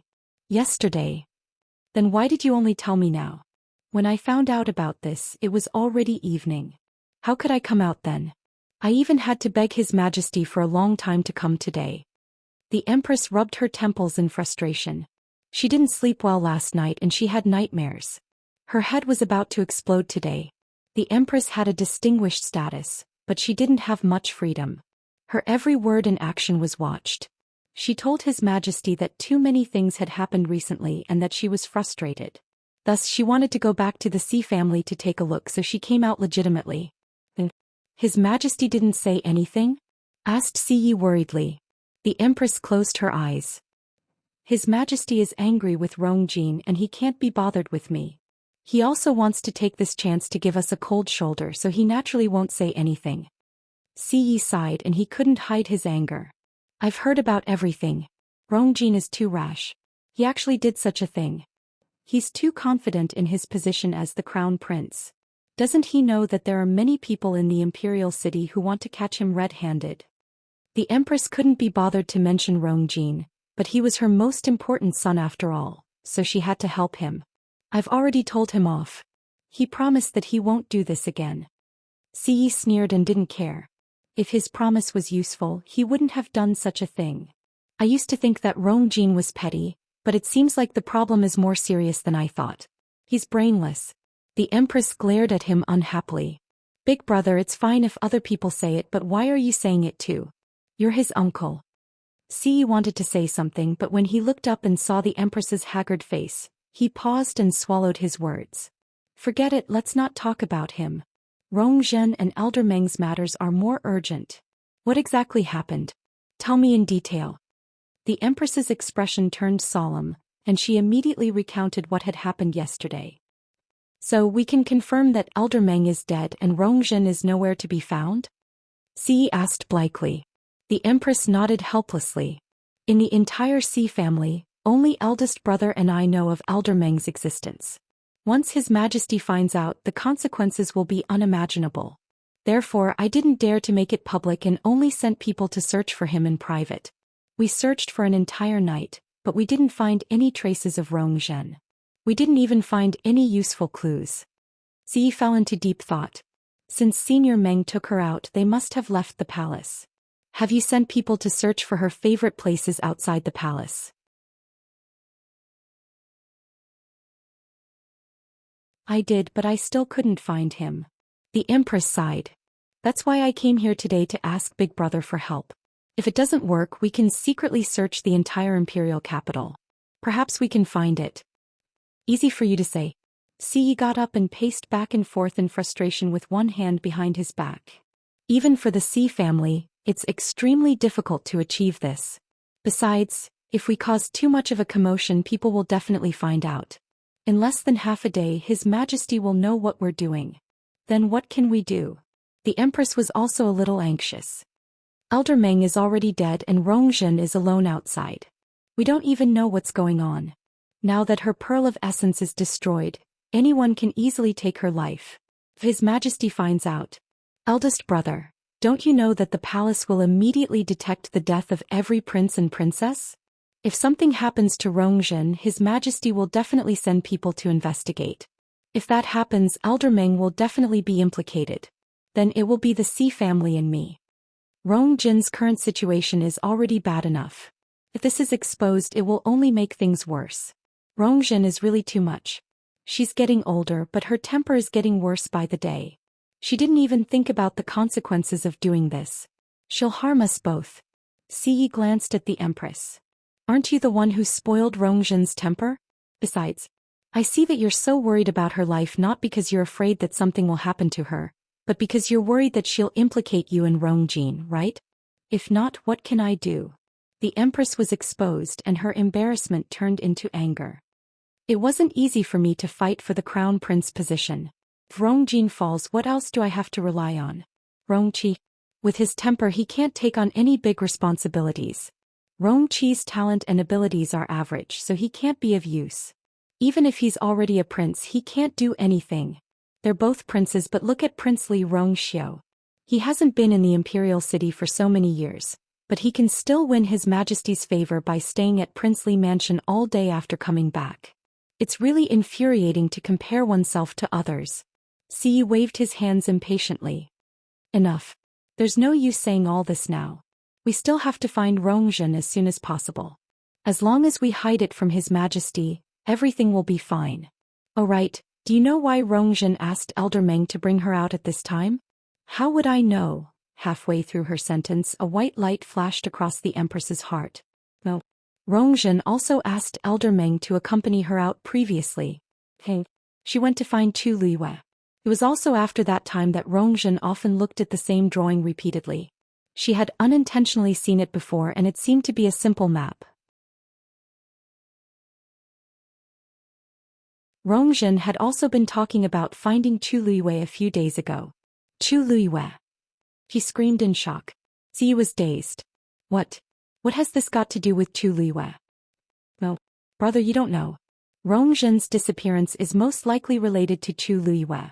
The Empress clasped her hands nervously and hated herself for not thinking of this earlier. Must be her. It must be her. Other than Chu Liyue, who else can kill a stage 5 warrior so easily? Perhaps Chu Liyue herself can't do it, but she has too many secrets and countless tricks up her sleeves. Brother. Quick. Get someone to find Chu Liyue. Bring her here. Rongzhen must be with her. Xi couldn't help but frown upon seeing her like this. Calm down. What do you think the Xi family is? The Xi family isn't the Imperial Guards. How can you casually capture someone? Besides, Chu Liyue isn't an ordinary person now. Who dares to touch her? If something happens to Chu Liyue, needless to say, Chuning Tianlu Academy won't let this matter rest. Also, there's Princely Mansion. And the most important one, Mu Qinghe. The Empress bit her lip. Then ask her directly. Mobile users, please browse and read. A better reading experience comes from Love Network.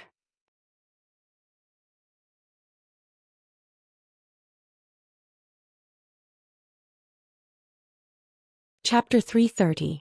If Chu Liyue didn't do it, what will you do? Xi asked in a low voice. The Empress was stumped.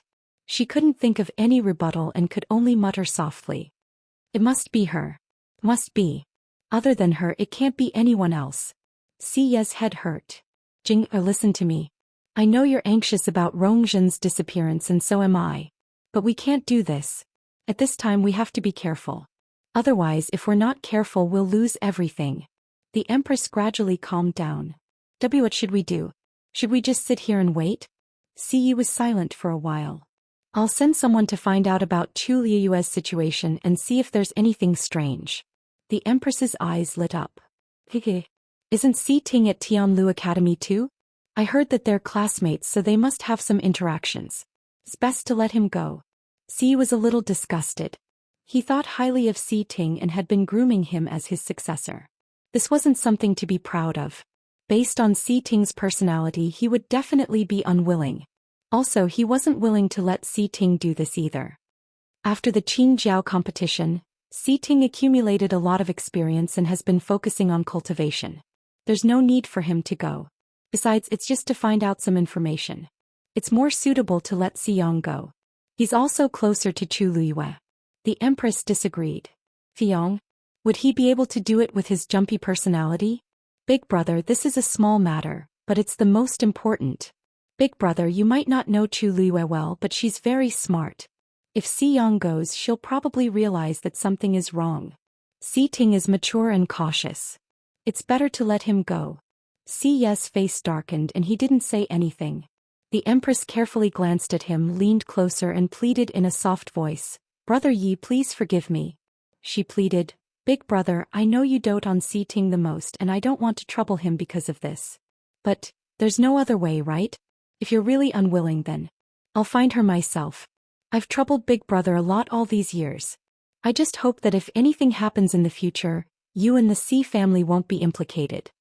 As she spoke, 2 streams of tears fell from her face. She was his sister after all, so Xi's heart ached for her. Seeing her in such a difficult position, he also felt bad. Then, Big brother, I'll take my leave first. As the Empress spoke, she wiped the tears off her face and got up to leave. Xi shook his head helplessly. Let Xi Ting go. The Empress looked at him with surprise and gratitude, tears welling up in her eyes again. Thank you, Big brother. Xi sighed and patted her shoulder. It hasn't been easy for you in the palace all these years. You've helped the Xi family a lot. We are bound together for good or ill. This small matter was nothing. You've been out for long enough today.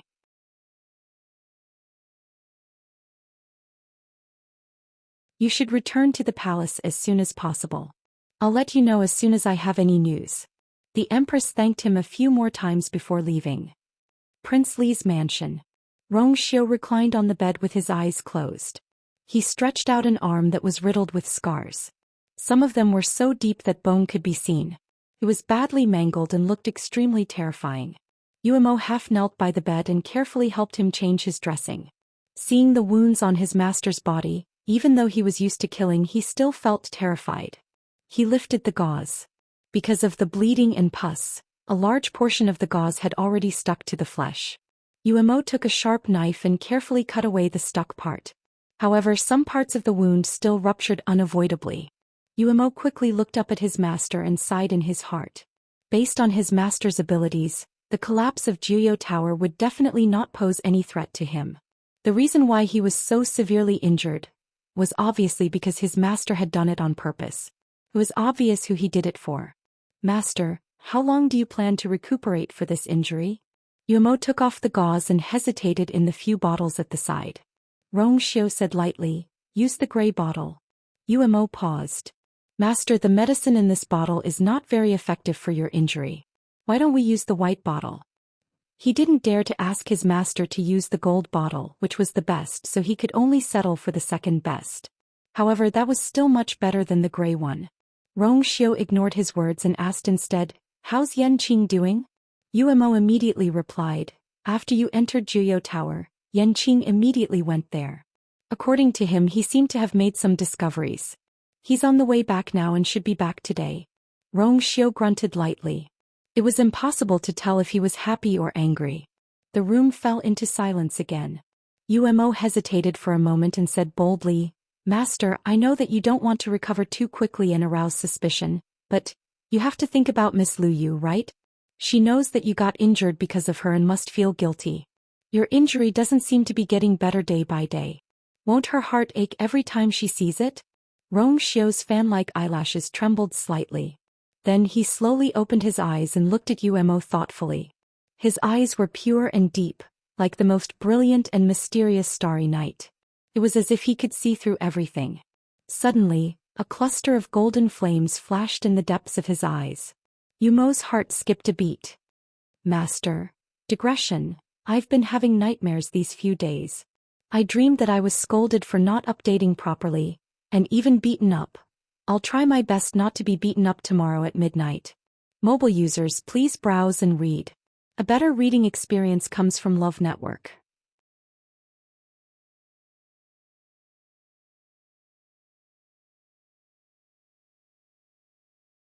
Chapter 331. That golden light quickly disappeared as if it had never appeared. However, Uemo was sure that he had not seen wrongly. His heart trembled as he hurriedly lowered his eyes. Master Yu, Rongxiu closed his eyes. After a while he opened them again and regained his usual calmness. Continue. His thin lips gently spat out 2 words. Uemo picked up the gray bottle and evenly sprinkled the powder inside on Rongxiu's wound. The bitter smell of medicine wafted in the air. Uemo carefully bandaged his wound with new gauze while feeling conflicted. After he finished treating Rongxiu's wound and was about to put away the bottles of medicine, he finally could not help but say, Master, you haven't gone back for a long time. Do you want to take this chance to go back? Rongxiu's expression was calm and he did not say anything. Uemo knew that this was a rejection, so he could only leave respectfully. However, when he reached the door, he recalled the golden flame that flashed in Rongxiu's eyes. He could not help but turn around and plead. Master, are you really not going to reconsider? If Miss Liu finds out. What has Mu Qinghe done in the past 2 days? Rongxiu suddenly asked. Uemo thought carefully and shook his head. Nothing. Other than the day of the fire at Tianlu Academy's Juyo Tower, he has been staying in his residence for the rest of the time. He has not come out and has not seen anyone. Uemo frowned as he spoke. Master, are you going to stay here and watch over Mu Qinghe? Who knows how long Mu Qinghe will stay here for? However, Master's situation does not allow for any delays. Rongxiu pondered for a moment. You may leave. Carry on as usual. Yes. Uemo responded but was still hesitant. Do you want to make arrangements for your return now? Rongxiu shook his head. I know what to do. Yes. Liao Zhongshu didn't have to wait long before he saw Chu Luiyue walk out of the room. He asked in surprise, so fast? Chu Luiyue smiled. Yes. I found some clues. I'll go back and think about it. You should go back too.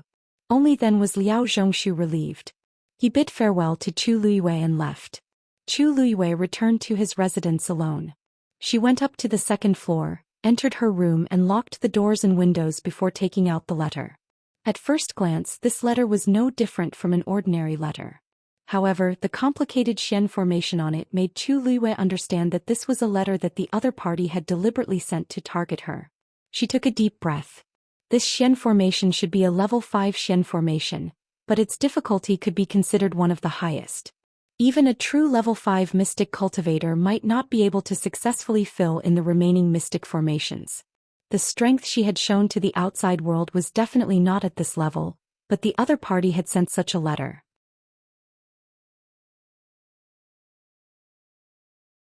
There was only one explanation. The other party firmly believed that she could solve this Xian formation and open this letter. Chu Liyue's hand that was holding the letter tightened slightly. In this world there were very few people who knew that she had such strength. Then who was the person who was targeting her and knew her so well? Chu Liyue had a faint premonition. Perhaps the answer was hidden in this letter. She held her breath and concentrated, beginning to study the Xian formation on the letter. After a moment she picked up a brush from the table and dipped it in ink. Then she lightly drew a line on the letter and began to fill in the Xian formation. Time passed by minute and the Xian formation on the letter gradually became complete. Because she didn't add any force and only drew the Xian formation, Chu Liyue's process of drawing the Xian formation became much simpler. However, even so, this complicated Xian formation still took her a lot of effort. After about an hour she finally finished drawing the entire Xian formation.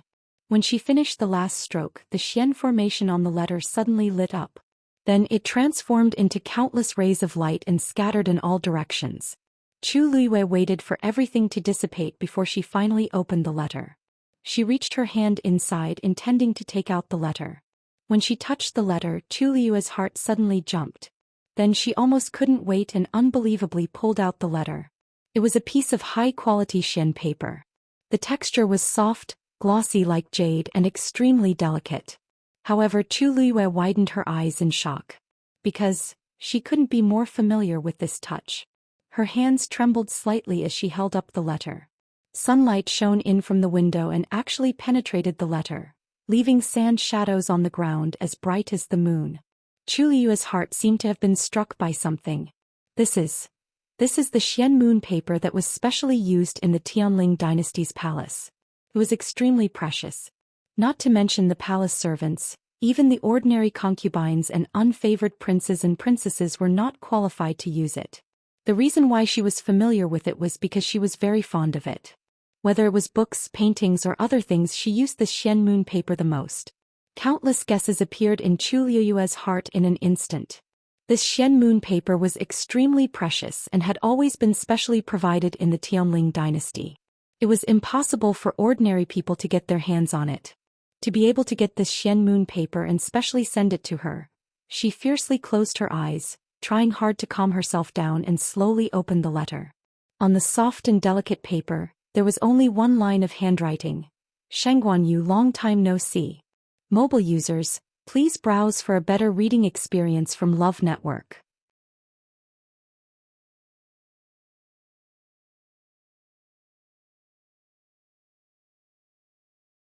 Chapter 332. The sun was shining brightly and a gentle breeze passed through the wooden window. The room was quiet and peaceful. However, Chu Liyue seemed to be frozen on the spot, unable to move at all. The blood in her body seemed to have frozen at this moment, and her cold limbs seemed to have gone numb. In her mind it was as if someone had smashed a huge hammer. It was dull and painful. She held the piece of paper. It was light and thin, but it seemed to weigh 1,000 pounds. She only felt her vision go white, and every word on the paper was like a sharp knife that ruthlessly pierced her heart. She almost couldn't breathe. Shengguanyu, Shengguanyu. This name had been buried deep in her heart, and she didn't even want to mention it in her dreams. Now it had appeared clearly on a piece of moon rice paper. She had always thought that she had hidden it very well and had even deceived Chu Ning, who had been with the original body. However, she didn't expect that someone had already known about it. The other party clearly knew her biggest secret, but she didn't even know who the other party was. Chu Liyue felt dizzy. She bit the tip of her tongue hard, letting the sharp pain wake her up. She quickly looked around. After confirming that there was no one else around, she heaved a heavy sigh and looked at the letter carefully. There was only one sentence on the paper. Other than that, there was nothing else. Chu Liyue compared the handwriting of that sentence with the handwriting on the envelope and found that it was indeed written by the same person. If she had seen such strong and vigorous handwriting before, she would definitely remember it. Unfortunately, no matter if it was in her previous life or this life, none of the people she knew had such a handwriting. However, the other party obviously knew her and had a high status. Or rather, they were extremely powerful. Otherwise, they definitely wouldn't have been able to obtain the moon rice paper. Chu Liwei stared at the letter and fell into deep thought. Who could it be? Since her rebirth, she had been staying in country Yao Chen's imperial capital. This place was thousands of miles away from the Tianling dynasty, and she had no way of contacting anyone from the past. Moreover, after experiencing the inhumane torture in the imperial ancestral hall, she had already lost her trust in everything in the past. Even Mu Qinghe, whom she had never suspected, had betrayed her, let alone the others. Her rebirth was her biggest secret and also her biggest trump card. She originally thought that she could become stronger step by step and then go back and take revenge on those people. Take back everything that belonged to him. But now that this letter had suddenly appeared, she suddenly realized that things were developing in a direction that she could not foresee. How have you been? How have you been? Chu Liwei murmured as countless faces flashed through his mind.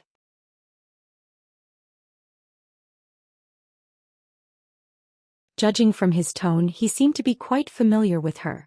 However, she really couldn't figure out who the other party was. At this moment, she suddenly felt a strange movement in her dantian. Holding his breath and concentrating, the original spirit looked inside. Inside his dantian, the water droplet quietly floated. Directly below, within the heavenly square medicinal cauldron, a black-colored flame transformed into a legendary three-eyed eagle illusion. It was ferociously staring at the outside of the heavenly square medicinal cauldron. Dumpling? The two fiends were fighting with each other through the transparent heavenly square medicinal cauldron. Judging from the burnt fur on Dumpling's body, they had been fighting for a long time. Chu Liwei couldn't help but hold her forehead. Why are you fighting again? It hasn't even been 2 days since you came out of Juyo Tower, and you have already fought 5 times. Haven't you fought enough? Dumpling remained motionless as she stared at the legendary three-eyed eagle opposite her. Although the legendary three-eyed eagle was a divine beast, it didn't have a physical body now. Only a soul was left in the karmic fire, and its size was about the same as Dumpling's. The legendary three-eyed eagle's scarlet eyes were indifferent and cold. If it wasn't trapped in the heavenly square medicinal cauldron, it would have long rushed out and killed this reckless thing in front of it 1,000 times. No matter what, it was a renowned paragon back then. Now it was reduced to fighting with a mere blood ferret. It was really shameless. Looking at the two fiends who were still at daggers drawn, Chu Liwei pondered for a moment, looked at Dumpling and said, "Dumpling, if you continue fighting, I won't stand up for you." Dumpling swung its tail and angrily pulled it up. Chu Liwei then saw that there was a burnt patch on it. "You're not angry because of this, are you?" Dumpling nodded fiercely. "That's it. Its beautiful fur had been destroyed. It had never suffered such grievances before. If it didn't get revenge for this, how could it continue living in this world?" Chu Liwei was speechless as she looked at its angry and self-righteous look. "Isn't this because you provoked it first?" Although she wasn't paying attention to the situation in her dantian, it didn't mean that she didn't know anything. Dumpling choked. A look of mockery flashed across the legendary three-eyed eagle's eyes. "A mere third-grade fiend. Its level isn't high, but it has many problems." Dumpling was instantly enraged. Chu Liwei glanced at the legendary three-eyed eagle indifferently. "You're a divine beast, but aren't you staying here and fighting with a mere third-grade fiend?" The legendary three-eyed eagle was stunned and felt extremely embarrassed. It flapped its wings fiercely. If it wasn't trapped by the heavenly square cauldron, it wouldn't have experienced such humiliation. Chu Liwei saw that the two fiends finally stopped fighting, but another question arose in her heart. Dumpling was indeed a third-grade blood ferret. Facing the legendary three-eyed eagle, it should be respectful and fearful. However, the current situation didn't seem to be the case at all. Dumpling didn't seem to be as respectful as other fiends towards fiends that were of a higher grade than itself. It was like this when it faced the black flying python in Wanling Mountain, and it was the same when it faced the legendary three-eyed eagle now. But the key was that the legendary three-eyed eagle was a divine beast. What kind of secret was Dumpling hiding? Chu Liwei looked at Dumpling and pondered for a while. She suddenly said, I remember that third-grade blood ferrets have the chance to break through and increase their grade. Dumpling, what about you? Dumpling was still hugging its tail pitifully as if it didn't care about this question. Chu Liwei thought for a while and felt that there was no point in asking these questions. Dumpling wanted to follow her and she could feel that Dumpling liked and relied on her. Perhaps this was enough. As for those mysteries, perhaps they would be solved in the future. Chu Liwei opened her eyes and looked at the letter in her hands again. After a while she put the letter away and placed it in her cosmic bag. The Xi family. Study room. Xi Ting looked at Xi Yi. His brows were slightly knitted on his cold face, and it was obvious that he didn't agree. You're asking me to find Chu Liwei to ask about Rongzhen's whereabouts? Xi Yi coughed. I know that you don't like to do these things, but this is very important. I can only rest assured if I leave it to you. Xi Ting paused and said coldly, I'm not going.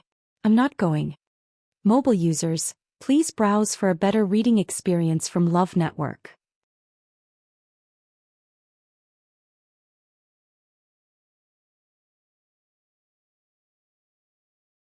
Chapter 333.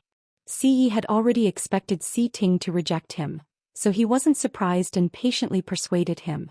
Xi Ting, I know that you have dealings with Xi Yang and Chu Liwei. This isn't difficult for you. Master, I can't follow your orders. Xi Ting interrupted Xi Yi, which was rare of him. Xi Yi was stunned for a moment. It was only then that he realized that Xi Ting was very resistant to this matter. But this doesn't just involve Rongzhen. It also involves the Empress and Rongjin. After all, the Empress is a member of the Xi family. If anything happens to them, it will be a huge problem for the Xi family. Xi Ting glanced at Xi Yi and calmly asked, the Empress is the fourth princess. She should immediately inform His Majesty about her disappearance and get the Imperial Guards to look for her. Why would the Empress secretly let the Xi family do this? Also, it somehow involves Chu Liwei. He remembered that Rongzhen and Chu Liwei didn't interact much. The only time they met was at Crown Prince Rongjin's birthday banquet. That time, Rongzhen purposely humiliated Chu Liwei in front of everyone, but she was taught a lesson by Chu Liwei in the end. Perhaps Rongzhen hated Chu Liwei from then on. According to her personality, it wasn't surprising that she secretly attacked Chu Liwei after that. But now that she's missing, what does it have to do with Chu Liwei? Xi was at a loss for words. He couldn't tell Xi Ting about Elder Meng's existence. But Xi Ting was stubborn. If he wanted to get to the bottom of it, then these things are very complicated. Anyway, even if it's for the Xi family, what can you do by asking? Xi Ye's head hurt. As long as you don't let Chu Liwei find out that you're asking about Rongzhen, she'll definitely know. Xi Ting said resolutely. Chu Liwei was smarter than expected. Many times even he couldn't tell what she was thinking. Master, I've been classmates with Chu Liwei for a few months, so I have some understanding of her. If this matter really had something to do with her, then once I open my mouth she would definitely be immediately alarmed. On the other hand, if there's no relationship between them, then asking her out of the blue will only arouse her curiosity and suspicion. Therefore, no matter how one looked at it, it was useless to get any information from Chu Liwei. Xi Yi leaned back in his chair and fell into deep thought. He knew that Xi Ting's words made sense. But other than that, what else could he do? Get someone else to go? He was really worried. Xi Ting looked at him with a dark expression. Patriarch. Chu Liwei has already been selected by Vice Admiral Mu. Do you really want to put the entire Xi family in danger for the Empress and the Crown Prince? Xi Yi was suddenly shocked. Mu Qinghe was resting in her room. Red Demon stood by the window and groomed its feathers from time to time.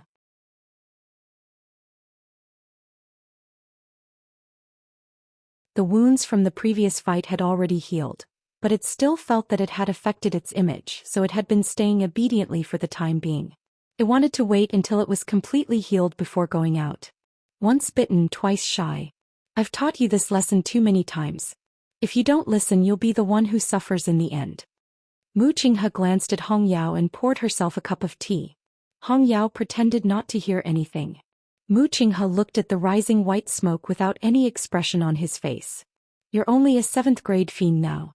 How dare you fight with a divine beast? Hong Yao froze. It had not revealed anything from the beginning to the end. How did Mu Qinghe know? Mu Qinghe narrowed her eyes when she saw its reaction. It seems like it's true. It had been tricked. Hong Yao suddenly understood and was very annoyed. Mu Qinghe was just guessing and tricking it. Hong Yao glared at Mu Qinghe fiercely. It was always like this. It would betray its master sooner or later. Mu Qinghe picked up the teacup and rubbed it slowly. Divine beast. This place is indeed. His voice was very low and it was almost inaudible. Suddenly Hong Yao felt a familiar aura. Its eyes lit up as it flapped its wings and flew outside. Mu Qinghe looked up slightly and looked at the door with deep meaning. Chu Liwei looked up slightly and looked at the house in front of her. This was Mu Qinghe's residence in the imperial city. There were no guards outside the door and even the streets beside it were deserted. She didn't meet anyone on her way here. Those who didn't know would find it strange if they came here. However, Mu Qinghe was the one living here, so everything made sense. In the imperial city, there were countless people who wanted to visit Mu Qinghe in order to establish a relationship with him. However, nobody dared to do so. Even Emperor Zhou didn't dare to disturb him, let alone others. She heard that Emperor Zhou originally wanted to send a few people to serve Mu Qinghe, but he rejected them all. Hence there wasn't a single servant inside or outside the house. Mu Qinghe lived here by himself. However, there was a transparent barrier outside the door. From afar one wouldn't notice anything strange. However, once one got close they would immediately feel a strong suppression. Chu Liwei was thinking about how to knock on the door when a green figure suddenly flew out from the wall and went straight for her. Hong Yao. Chu Liwei looked shocked, but she thought in her heart, Hong Yao's sensitive sense of smell is still the same as before. Can even tell that it's me from so far away. Hong Yao happily flew in front of Chu Liwei. I was about to die from boredom these 2 days. I didn't expect Chu Liwei to come today. Hong Yao, your master, creak. Before Chu Liwei could finish her sentence, the door suddenly opened from the inside. An entrance appeared above the spirit formation. Hong Yao quickly flapped its wings, urging Chu Liwei to hurry in. Chu Liu's lips curved up slightly as she walked in. Walking through the front yard and the corridor, Chu Liwei finally came to a room. The door was open and Mu Qinghe was sitting inside drinking tea. Chu Liwei was hesitating whether to speak or not when Mu Qinghe said without raising her head. Just come in. Chu Liwei followed Hong Yao in. Greetings, Vice Admiral Mu. After the first time it was much easier to bow to Mu Qinghe again. Only then did Mu Qinghe look up. If you feel bored here then you can go and focus on your cultivation. Chu Liwei was stunned for a moment before realizing that these words were directed at Hong Yao. Red Demon rolled its eyes, unwilling to give up. It had heard this kind of words countless times. If it was in a good mood it might listen to it. But now she was here. How could it be dismissed like this? Hong Yao landed next to Mu Qinghe's hand and drank tea from her teacup. Half of its head was almost buried in it. After drinking enough, it raised its head and shook its head violently. The tea splashed everywhere. Mu Qinghe gave it a warning look. Chu Liwei suddenly said, Vice Admiral Mu, I came here today to discuss something with you. Mobile users, please browse and read. A better reading experience comes from the Love Network.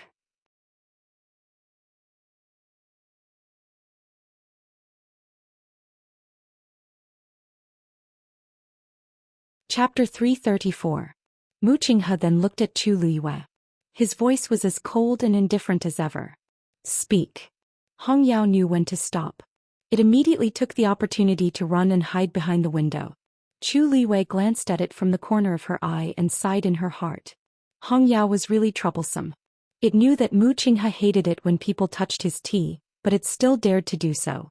It was really rare for it to survive until now. It was strange. Mu Qinghe came from a humble background. When he was young he had to snatch rotten buns from beggars and did not have a good day. Later on when he followed her his conditions in all aspects improved a lot. However, he was not like other people who had risen from poverty and were passionate about those luxuries. Instead he was wholeheartedly focused on cultivation and war. Except for one thing, tea. Even she did not know when he fell in love with tea. Not only did he like to drink tea but he also liked to make tea. Chu Liwei remembered that he had good tea brewing skills. Even the tea masters in the palace might not be comparable to him. She stopped thinking and looked at Mu Qinghe. She briefly told him her plan. So, I'm here this time to hope that you can approve it. As for the length of time I stay in Tai Yen Academy it's up to you. Mu Qinghe picked up another cup and poured a cup of tea. He looked at Chu Liyue with a scrutinizing gaze. It seems like you're sure that I won't leave here in the short term. That's why you have the guts to make such a request? Chu Liyue's smile did not change. Didn't you say before that you would stay here for a period of time? I don't know how long you're referring to, but I'm here to ask. Phil. It's an extremely rare opportunity to borrow books from other academies' libraries for free. I don't want to miss it. Vice Admiral Mu, please understand. Mu Qinghe did not speak for a long time. Other than looking for a genius with a Daijing Yuan meridian, he did have other important things to do this time. It would definitely not end in 3 to 5 days. Chu Liyue's request did not seem wrong. However, you can go if you want, but I have a question that you have to answer honestly. Chu Liyue nodded. Vice Admiral Mu, please speak. Mu Qinghe stared at her. That day in Zhuyo Tower, did you get something? Chu Liyue's heart skipped a beat. Then her eyes widened slightly as if she was surprised and curious. What do you mean? Mu Qinghe didn't say anything. He just looked at her with a deep gaze as if he wanted to expose her lie. His cultivation level was extremely high, so the pressure on his body was also extremely strong. His piercingly cold gaze was almost tangible. If it were anyone else, they probably wouldn't be able to withstand such scrutiny. But Chu Liyue was different. She had met Mu Qinghe when he was at his lowest. She had seen him at his most miserable and pitiful state. She had also given Mu Qinghe a chance to become the youngest deputy general of the Tianling dynasty. She had seen him in his most glorious state. Hence, Mu Qinghe's gaze was completely useless to her. She frowned slightly as if she was thinking. After a while, she shook her head. Vice Admiral Mu, I'm sorry. I really don't know what you're talking about. That day the situation was critical. Prince Li and I escaped with great difficulty. Not only did we not bring anything with us, but we also almost lost our lives there. What exactly do you want to ask? Mu Qinghe looked at the woman in front of him. Intelligent, quick-witted, and a genius. Her expression was so sincere that it even made him wonder if his initial guess was wrong. Chu Liyue pursed her lips hesitantly. Then she asked softly in a probing tone. Vice Admiral Mu? Are you looking for something? Mu Qinghe's gaze sharpened. The aura on his body instantly surged, and it surged toward Chu Liyue. Screech. Hong Yao let out a clear cry. A green flame instantly flew in front of Chu Liyue, transformed into a barrier. It blocked Mu Qinghe's coercion outside. The two forces fought crazily. Bang. The tea set beside Mu Qinghe's hand shattered. Even the entire set of tables and chairs had many cracks on them. Chu Liyue frowned slightly. He was just asking a probing question. She didn't expect Mu Qinghe to have such a big reaction. This only proved that she was right. But why did Mu Qinghe come all the way here? What exactly is he looking for? The forces of both sides gradually dissipated, leaving the entire room in a mess. Chu Liyue glanced at the broken teacup on the ground. It seemed to be freshly soaked Jin Junmei. In the past, Mu Qinghe never drank this kind of tea. She retracted her gaze. Vice Admiral Mu, did you misunderstand something? I just wanted to say that very few people set foot on the upper floors of Zhuyo Tower. Prince Li and I were able to come out safely from the 6th floor thanks to the things his mother left there. If you really want to find something, perhaps Prince Li will have some clues. The murderous intent in Mu Qinghe's eyes gradually faded. No need. As soon as he finished speaking, the room fell into a dead silence. Chu Liyue felt that if this continued, the matter might not be settled. She could only cough to break the deadlock. Vice Admiral Mu, your tea spilled. Why don't I compensate you with a pot of tea? I happened to get a bottle of superior grade Jin Junmei some time ago. Although it's definitely not good enough for you, but no need. Mu Qinghe interrupted her and paused for a moment. I'll give you 10 days. Chu Liyue smiled happily. Thank you, Vice Admiral Mu. Although this person's temper became more and more unpredictable, she was still very happy that he was willing to agree to her request. Mu Qinghe looked at the smiling girl in front of him and was momentarily dazed. That pair of bright and pure black jade-like eyes were too similar. They were clearly two different faces, but when they smiled, the expression between their eyebrows was so similar.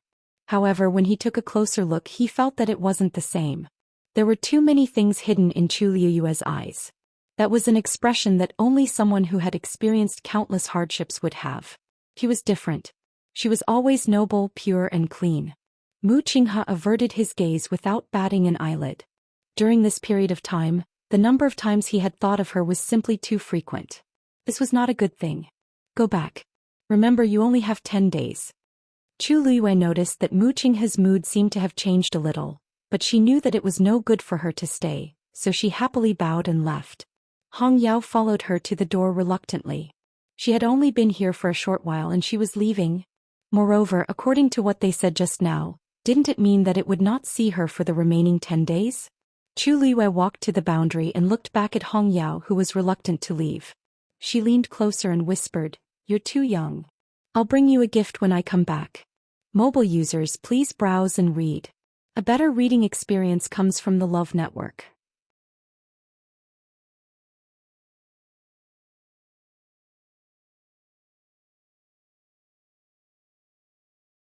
Chapter 335. Hong Yao then cheered up again. Chu Liyue stepped out of the barrier and left.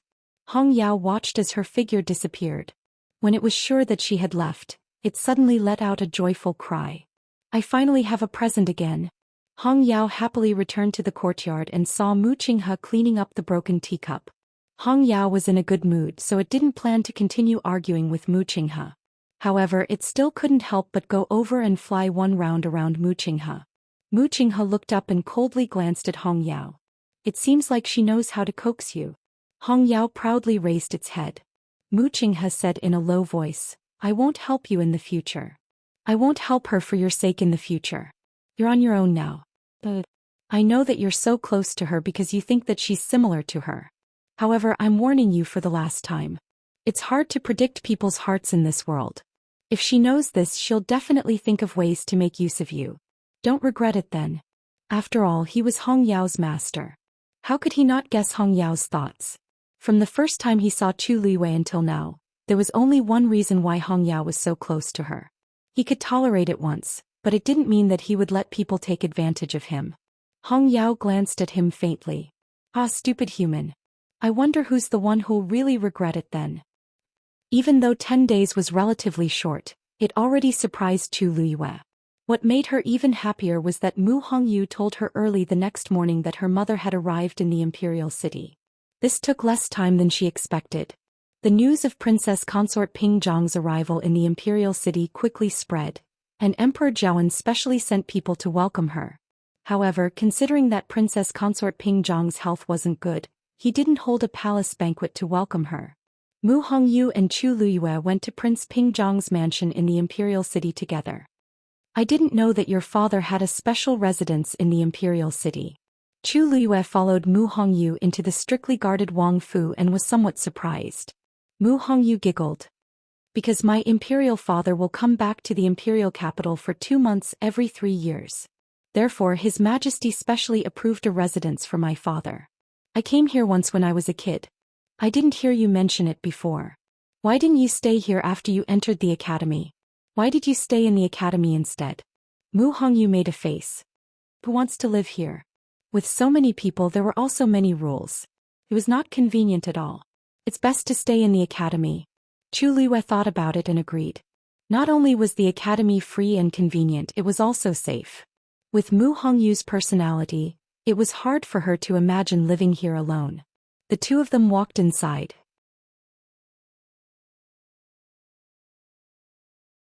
When he arrived at the backyard, a white-robed old man with white hair was already standing there waiting for him.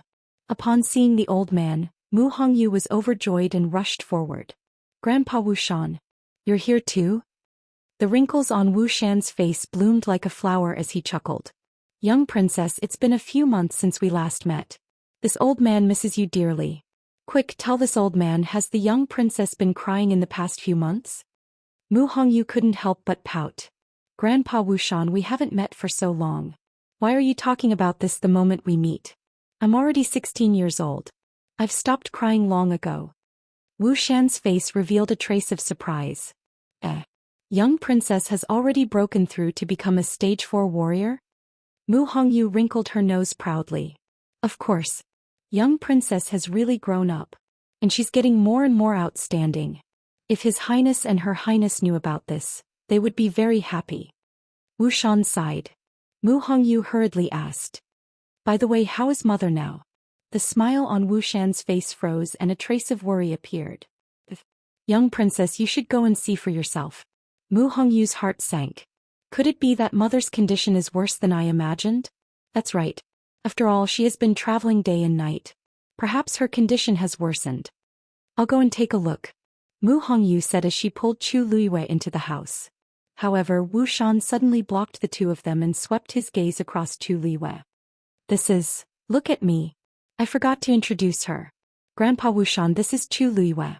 It's all thanks to her that Vice Admiral Mu is willing to help this time. Wu Shan was shocked when he heard the name. He hurriedly took a step back and cupped his hands. So it's Miss Chu. Sorry for the disrespect. Although they had just arrived at the capital city, the name Chu Luiyue was very well known. I really don't know how to repay your kindness this time, Wu Shan said with a face of gratitude. Senior Wu Shan, you're too kind. Hongyu and I are friends, so this is what I should do. Chu Luiyue glanced at the anxious Mu Hongyu and smiled. If you don't mind, I would like to visit the princess consort with Hongyu. Is that okay? Of course. Of course. Please come in. The princess consort's condition was very serious, but no outsiders knew about it. Wu Shan and the rest were very vigilant along the way. If it were someone else, they would definitely not agree. However, this person was Chu Luiyue, so there was no problem. After all, without her help, the envoy of the Tianling dynasty would not agree to hire a celestial physician to treat the princess consort's illness. Chu Luiyue and Mu Hongyu quickly walked into the house together. Wu Shan stood outside and watched over them. The moment they entered the room, Chu Luiyue saw a woman lying on the bed. Chu Luiyue's heart skipped a beat. This must be Mu Hongyu's mother.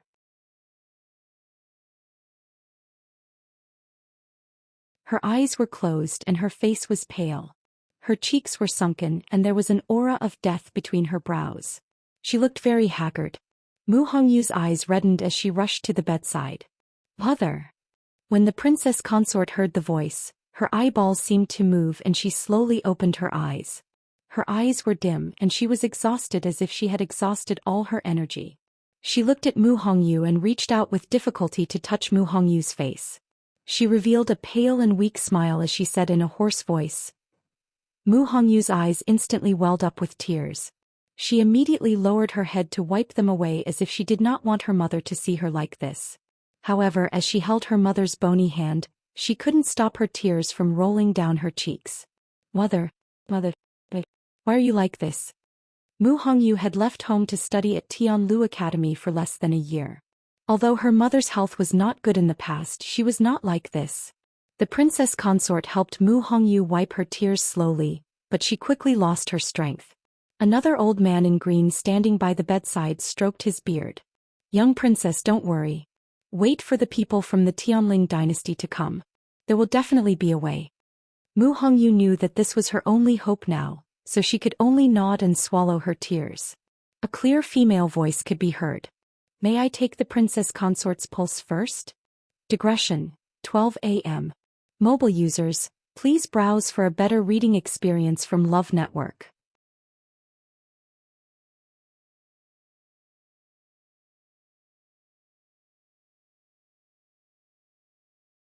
Chapter 336. Everyone in the room looked at Chu Luiyue. Mu Hongyu naturally had no objections and nodded in agreement. Then she looked at Princess Consort Pingjiang and said, Mother, this is Lu Yu. She's my best friend in Tianlu Academy. Vice Admiral Mu only agreed to help because of her help. Princess Consort Pingjiang looked at Chu Luiyue with a loving gaze. Thank you so much. Mother, Lu Yu is also a celestial physician. You probably don't know, but she refined a pill during the Qingjiao competition a few days ago. In other words, she's a real celestial physician. Let her take a look at you. She might be able to help. Princess Consort Pingjiang smiled and nodded. I'll listen to you. Just as Chu Luiyue was about to step forward, the green-clothed elder beside her suddenly said, Young princess, I'm afraid this isn't very appropriate. Chu Luiyue looked up slightly. Mu Hongyu was stunned. Grandfather Ji Chong, what do you mean? Ji Chong stroked his beard and said earnestly, Don't worry. Young princess, I know you're thinking for the princess consort. However, I'm afraid Ms. Chu won't be able to help with this matter. Mu Hongyu thought for a moment and asked, "You don't believe me? Do you not trust Lu Yu?" "Of course not." Ji Chong shook his head. "Miss Chu is very famous and we've all heard of her. To be able to form a pill at such a young age is enough to prove Miss Chu's shocking talent. However, the princess consort has been seriously ill for a long time.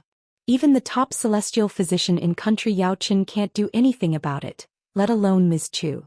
Why don't we wait for the Tianling dynasty's celestial physician to come before we take a look?" Mu Hongyu furrowed her brows in displeasure. "Grandfather Ji Chong, I'm just asking Lu Yu to take my mother's pulse. It's not a big deal. Besides, the celestial physician from the Tianling dynasty hasn't arrived yet, so we can only wait. It won't hurt to let Lu Yu take a look. Aren't you being a little too cautious?" Ji Chong looked a little troubled. "Young princess, I didn't mean to stop you, but, you don't know. Before we came here, His Highness told us to keep the princess's condition a secret. We can't let anyone know about it, so you still don't trust Lu Yu?" Mu Hongyu was really angry this time. She stood up and looked straight at Ji Chong with a solemn expression. "Grandfather Ji Chong, Lu Yu has helped us so much. Why are you still so wary of her? If I can't even trust her, then there's no one I can trust in the capital. You're hurting my heart." Ji Chong didn't seem to expect Mu Hongyu to value Chu Liyue so much. For a moment he was at a loss. "But, His Highness, I'll talk to father about it. Besides, even if father is here, he won't be so unreasonable." Mu Hongyu didn't want to talk to him anymore. She turned to look at Chu Liyue. "Lu Yu, don't take it to heart. Come and take a look at my mother."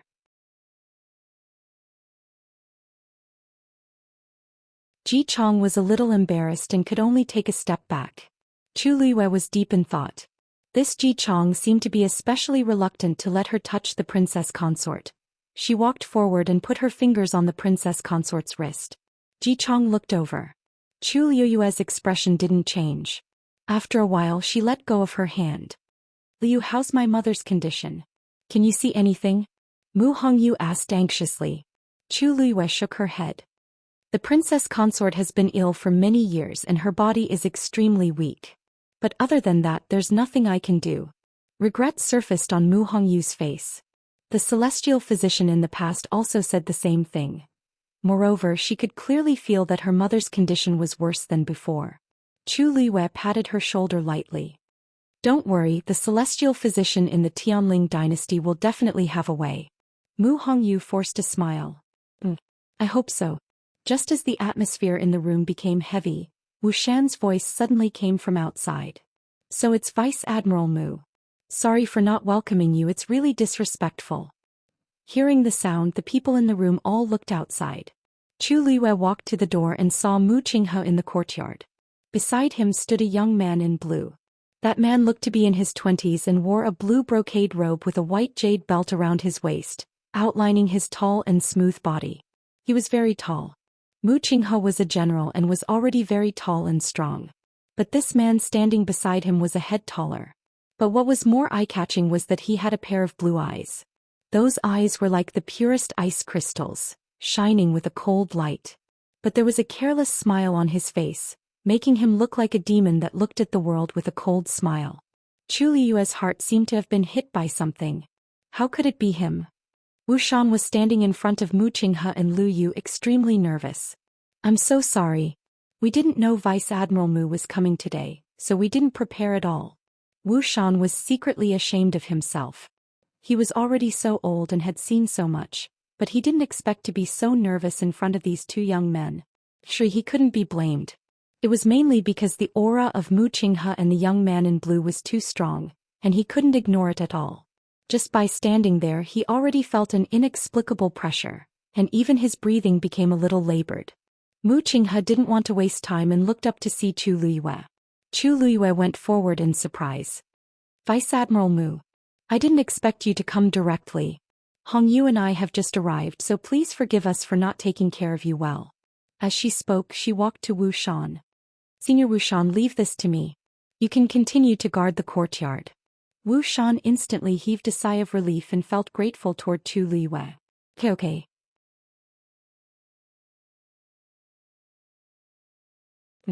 I'll leave these two distinguished guests to you. Chu Luiyue nodded slightly. Wu Shan hurriedly retreated. It wasn't until he was 10 steps away that he carefully exhaled and calmed his wildly beating heart. The people of the Tianling dynasty were indeed extraordinary. The two of them looked so young, but their strength was far above his. Chu Luiyue then looked at the young man in blue beside Mu Qinghe and asked curiously, "May I ask if this is the celestial physician you invited? How should I address him?" Before Mu Qinghe could speak, the young man in blue spoke first in a languid tone. "Jian Fengqi." He had a smile on his face and he looked very friendly and gentle. His blue eyes were even more alluring. However, Chu Luiyue's heart was alarmed. Nothing good would come out of this man's smile every time. In the past she had many conflicts with him. She didn't know why Mu Qinghe was so close to him now. Chu Luiyue thought about it, but he didn't expect that the person Mu Qinghe invited would be him. "Greetings, young Master Jian." Chu Luiyue curtsied. Jian Fengqi suddenly leaned closer to Mu Qinghe and laughed softly. "Don't you think she looks like someone?" Mobile users, please browse for a better reading experience from Love Network.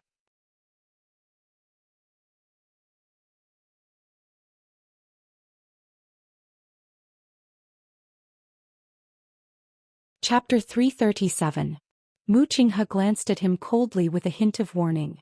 Jian Fengqi didn't take it seriously and smiled flirtatiously. "Even I can see it. Can't you see it? Those eyes are really..." Jian Fengqi. Mu Qinghe's voice sounded like it was mixed with ice shards. Jian Fengqi finally restrained himself and shrugged. "Hey, I won't say it." Although he was talking to Mu Qinghe, his eyes were fixed on Chu Luiyue. To be precise, he was looking at her face. "May I know your name?" He was tall and handsome, and when his icy eyes stared at a person seriously, it was as if they could transform into a surging sea, bringing with them an ambiguous and affectionate feeling that made people sink into them. Chu Luiyue couldn't remember how many girls he had won over with his looks. Everyone in the Tianling dynasty knew how flirtatious Jian Fengqi was, but there were still countless girls who flocked to him, just to beg him to look at them a little more. But he had always been in the midst of flowers and never touched a single leaf. Chu Luiyue couldn't figure out how he got rid of those girls, and how they didn't complain about him and couldn't forget him. Chu Luiyue tried her best to suppress the urge to punch the man in the face, and her lips curled into a perfect polite smile. "Chu Luiyue." "Oh." Jian Fengqi's eyes lit up for a moment and he glanced at Mu Qinghe meaningfully as he dragged out his words. "What a good name." Chu Luiyue had always been too lazy to pay attention to him, but now that there was a great disparity between their statuses, she had to accept it. "Thank you for your compliment, young Master Jian. Liu can't thank you enough for coming all the way here to help." Jian Fengqi was still smiling, but there was a trace of surprise in his heart. Most women would blush and their hearts would race when they saw him. Even the worst would have a look of admiration in their eyes. But this girl in front of him had never changed her expression since she saw him. This is rare. No wonder he could persuade Mu Qinghe to ask for his help. If there wasn't a special reason, he didn't think that Mu Qinghe would be willing to spend so much effort to invite him over. "Not at all. It's my honor to have a beauty's request." Chu Luiyue rolled her eyes in her heart. She thought that many things had changed after more than a year. But now it seemed that Jian Fengqi's coquettishness was still very good. "Vice Admiral Mu, young Master Jian, this way." Chu Luiyue did not want to be entangled with him for too long, so she turned sideways and invited them into the house. "Just lead the way," said Lu Yu. Nodded. Chu Luiyue didn't insist and took the lead. Looking at her back view, Jian Fengqi poked Mu Qinghe's arm and lowered his voice. "I think I know why you invited me over now." Mu Qinghe's expression was as cold as usual. She looked straight ahead and didn't intend to bother with Jian Fengqi. But Jian Fengqi wasn't bothered by her cold attitude. Instead, the smile on his face became even more arrogant. "I didn't say who she looked like just now. Why are you angry?" Mu Qinghe paused in her footsteps. "If you don't want the 5-colored origin stone, feel free to continue or go back now." The smile on Jian Fengqi's face froze. "I was just joking. Why are you so serious?" "Hey. I promise that I won't mention this again, okay?" As he spoke, he lifted his feet and followed her. He thought to himself that this person's temper was getting harder to please. Chu Luiyue pretended not to hear what the two were saying. When they reached the door, Mu Hongyu and Ji Chong were already waiting there. Both of them were surprised to see Jian Fengqi so young. Ji Chong was fine, but Mu Hongyu had always been a straightforward person. "Can this person do it?" was written all over her face. Jian Fengqi looked at Mu Hongyu with great interest. "Miss, you don't seem to trust me very much?" Mu Hongyu didn't feel embarrassed and said frankly, "I think so." Jian Fengqi was waiting for Mu Hongyu to say a few polite words. He didn't expect her to admit it directly. The teasing words in his throat were suddenly choked. "However, since you were invited by Vice Admiral Mu, you must be a very good celestial physician." Jian Fengqi felt a little better. He smiled lazily and wickedly. "Miss, next time when you praise someone, don't pause for too long." Mu Hongyu nodded obediently for the sake of the other party's background. However, she was thinking in her heart, why is this man smiling so strangely? Chu Luiyue gave a simple introduction to the few of them, then directly led the topic to the princess consort of Pingjiang. "Vice Admiral Mu, young Master Jian, this is the princess consort of Pingjiang. She is also the person who hopes that young Master Jian can help this time." The princess consort of Pingjiang smiled weakly. "I'm really sorry. Both of you have worked hard to come here, but I can't even get out of bed." Jian Fengqi narrowed his eyes slightly. "The princess consort seems to have been poisoned." The princess consort of Pingjiang widened her eyes slightly. "Young Master Jian is indeed amazing. You can guess that I've been poisoned without even taking my pulse." Jian Fengqi raised his eyebrows. If he couldn't even do this, then he would be too useless. Mu Hongyu looked excited. She quickly moved aside and took Jian Fengqi's pulse. "Young Master Jian, please." As she spoke, she walked to Chu Liyue's side and whispered, "The people of the Tianling dynasty are indeed extraordinary. Celestial physician who has treated my mother in the past has never been able to tell that my mother has been poisoned without taking her pulse." Chu Liyue nodded. Although Jian Fengqi wasn't a good person, he was still skilled. Otherwise, he wouldn't have been so presumptuous.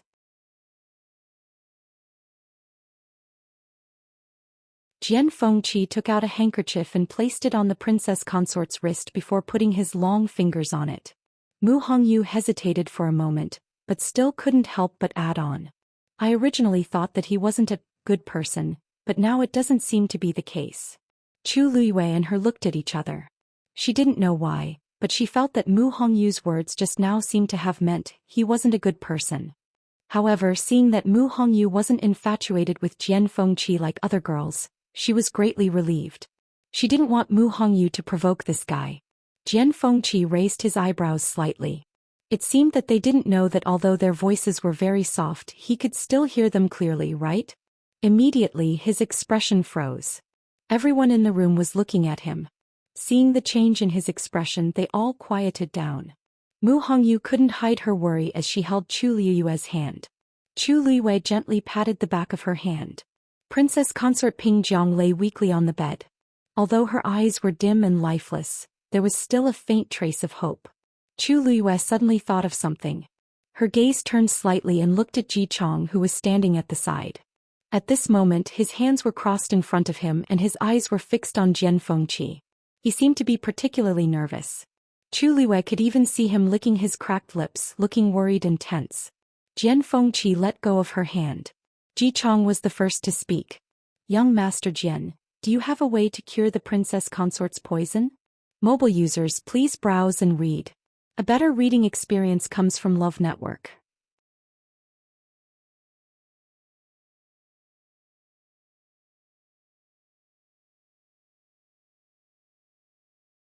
Chapter 338. Jian Fengqi pondered for a moment.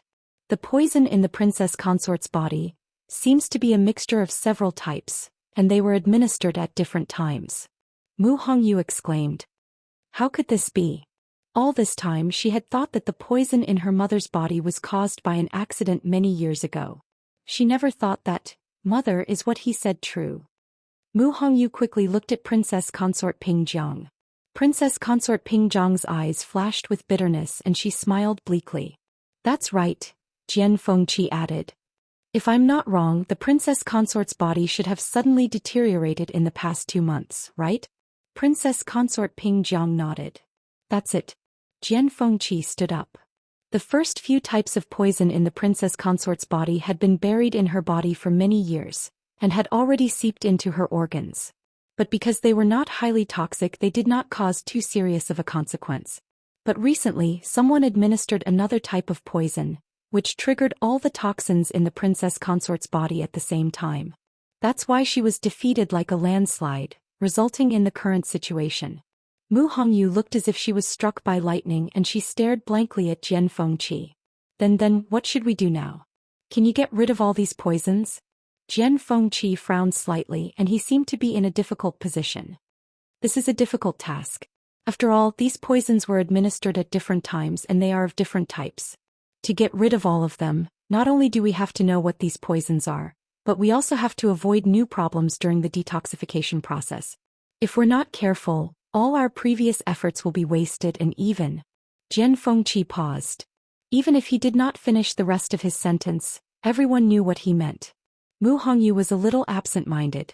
Could it be that even the celestial physician of the Tianling dynasty could not do anything? Ji Chong heaved a long sigh and his face was full of grief. Young Master Jian, please think of something. The prince and the princess consort are deeply in love, and have supported each other for many years. If the princess consort... Of course. Jian Fengqi suddenly interrupted Ji Chong, and the corner of his mouth curled into an evil smile. Ji Chong was stunned for a moment, and the sorrowful expression on his face instantly froze. You mean, this poison is very difficult to deal with, but I didn't say that I can't deal with it. Jian Fengqi's smile deepened. Everyone finally understood what Jian Fengqi meant. Chu Luiwei cursed in his heart. As expected, he was still the same. If he didn't speak like this, it would seem that he couldn't show how powerful he was. However, Jian Fengqi also noticed that something was wrong with Ji Chong. Don't worry, everyone.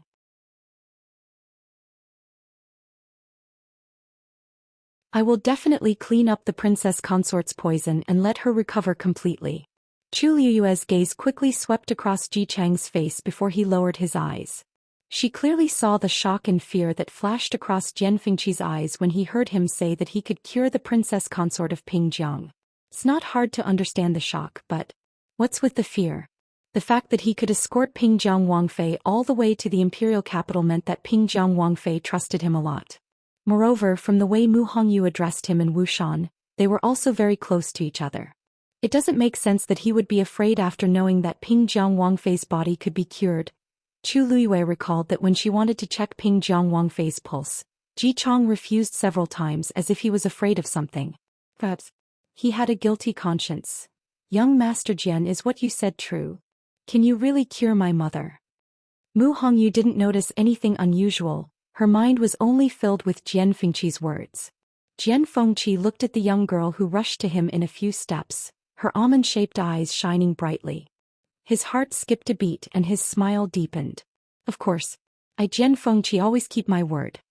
If he couldn't solve such a small problem, then he would have wasted all these years. Mu Hongyu was extremely excited. She pounced to the bedside and held Pingjiang Wangfei's hand. Mother, did you hear that? Your illness will be cured. Pingjiang Wangfei didn't have any extra strength at this time. She could only smile with a pale face and look at Mu Hongyu. Chu Liwei said, Hong Yao, it seems that the Wangfei needs to rest. Let's go out and talk. Mu Hongyu nodded repeatedly. All right. Mother, you rest here first. I'll come to see you later. Pingjiang Wangfei nodded reluctantly. I still have to thank young Master Jian and Vice Admiral Mu, and Lu Yu. She finally closed her eyes and rested after saying those words with great difficulty. Chu Luiwei and the others walked out. Mu Hongyu just stood up and saw a handkerchief on Pingjiang Wangfei's wrist. She picked up the handkerchief and shouted at Jian Fengqi, who had already walked to the door. Young Master Jian, your handkerchief. Jian Fengqi paused in his steps and turned around to take a look. Chu Liyue's lips moved. She almost directly asked Mu Hongyu to throw the handkerchief away. Jian Fengqi had a problem. He was a celestial physician and often had to take people's pulse. However, every time he examined someone, he would spread a handkerchief like this time and never touch it with his own hands. The material of the handkerchief was extremely precious, but he would only use it once and throw it away. He had been like this since Chu Liwei met him. He didn't know why. Other than that, he had many hobbies that were neither too big nor too small, and he was very persistent.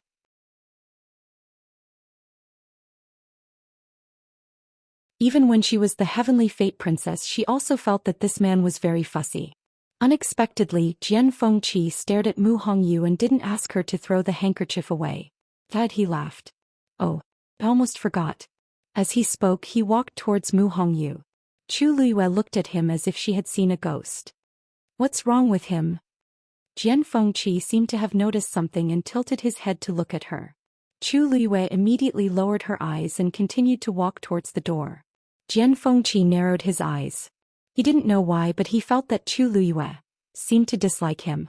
Even if she always had a polite smile on her face, he still felt that way. And this feeling was inexplicably familiar. He suppressed the thoughts in his heart and reached out to take the handkerchief from Mu Hongyu's hand. The two people's hands touched for a moment. However, he didn't seem to feel it. He bowed slightly with a smile on his face. There was a hint of elegance in his eyes. Thank you, Miss Mu. Mu Hongyu smiled brightly. Young Master Jian, you're welcome. If there's anything you need my help with in the future, just let me know. Jian Fengqi looked at her and raised his eyebrows slightly. This Mu Hong seems a little too innocent. If an ordinary woman was touched like this, even if she wasn't tempted, her face would turn red. However, Mu Hongyu didn't seem to have any reaction at all. Only then did he vaguely realize that the bright light in her almond-shaped eyes was indeed because of her mother's recovery and not because of him. This made him feel a little conflicted. Why are these two women each weirder than the other? Chu Liyue, who had walked out of the door, waved at Mu Hongyu. Hongyu. Digression. Why is it so long? Because I went to the hospital in between. My body is a little inflamed, but it's not serious. Love mobile users, please browse and read. A better reading experience comes from love.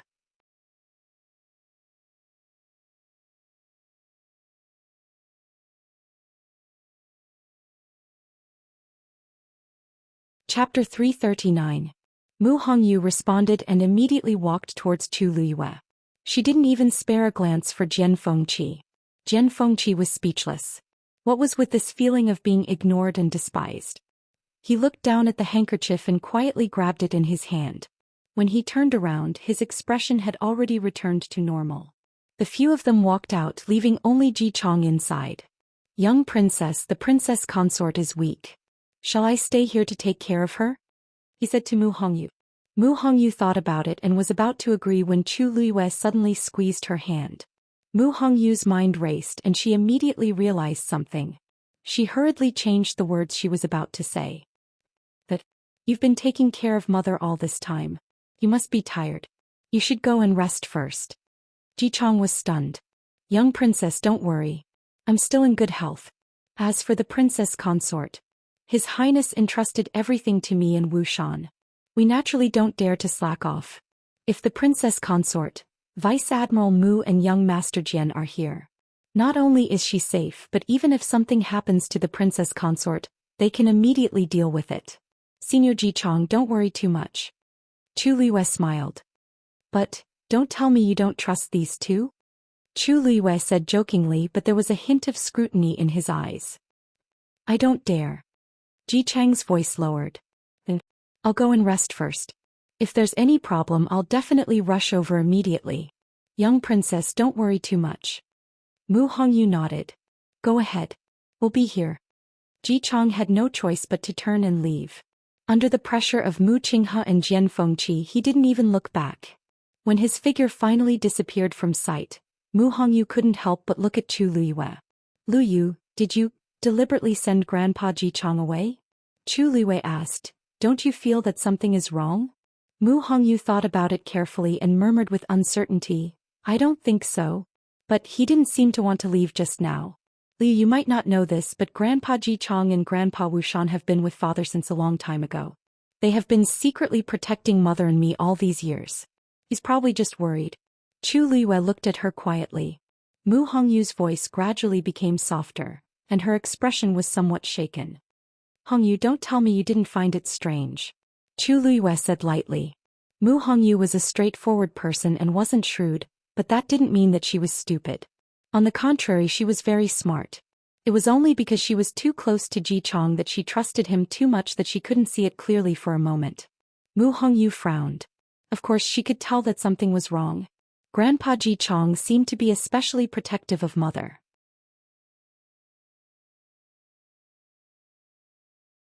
In the beginning he wasn't willing to let Chu Luiyue take her pulse, and he wasn't willing to leave just now. More importantly, he didn't seem to be as happy as she thought he would be when it came to her mother's recovery. He had followed father and mother for so many years, and he had been running around for mother's illness many times in the past. But now that there was hope, his reaction was a little strange. You mean? Mu Hongyu looked at Chu Luiyue with uncertainty. Chu Luiyue chuckled. Just look at the future. However, you have to remember one thing.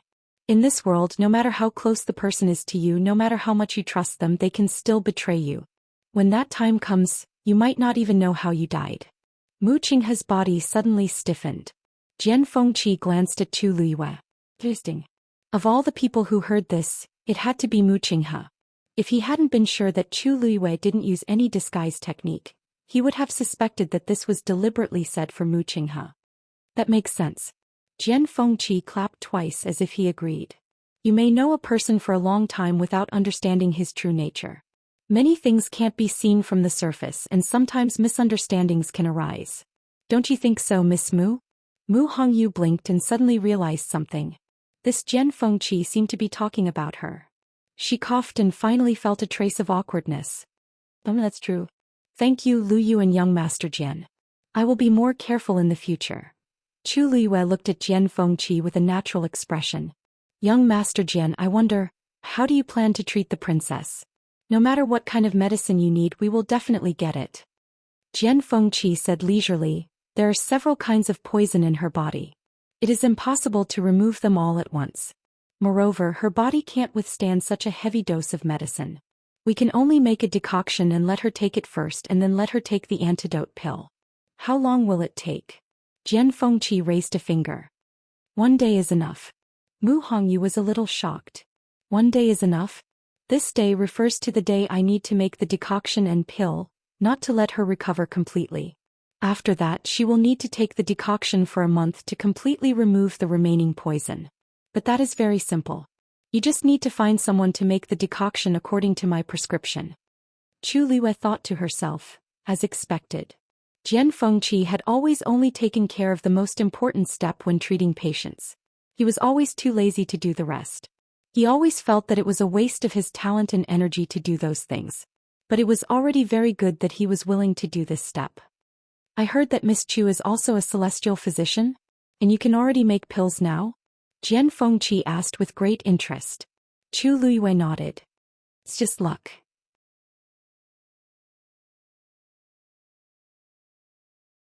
You are only 14 this year? Although you are not as good as, but you are not bad.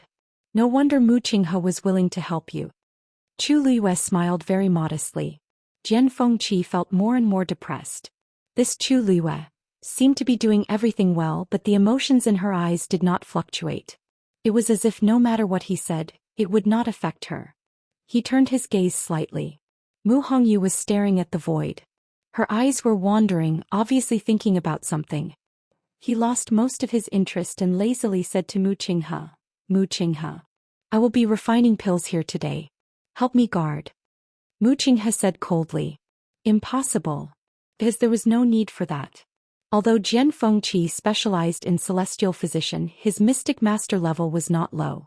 Even if there were any accidents here, he alone would be more than enough to deal with it. Jian Fengqi had already expected this answer, so he did not mind and only shrugged. Then I will go by myself. With that, he walked to another room alone. The moment he opened the door, he waved his sleeve and a faint blue barrier appeared behind him. As for his figure, it was immediately concealed. He stepped into the room. At the same time, a cluster of flames suddenly rose from his hand. The square handkerchief instantly dissipated. Digression: small ailments can really kill. Mobile users, please browse and read. A better reading experience from LoveNet. You're tuning in to the Zhou Xian's Legacy YouTube channel. Don't forget to subscribe and join us on this journey to catch the most captivating stories.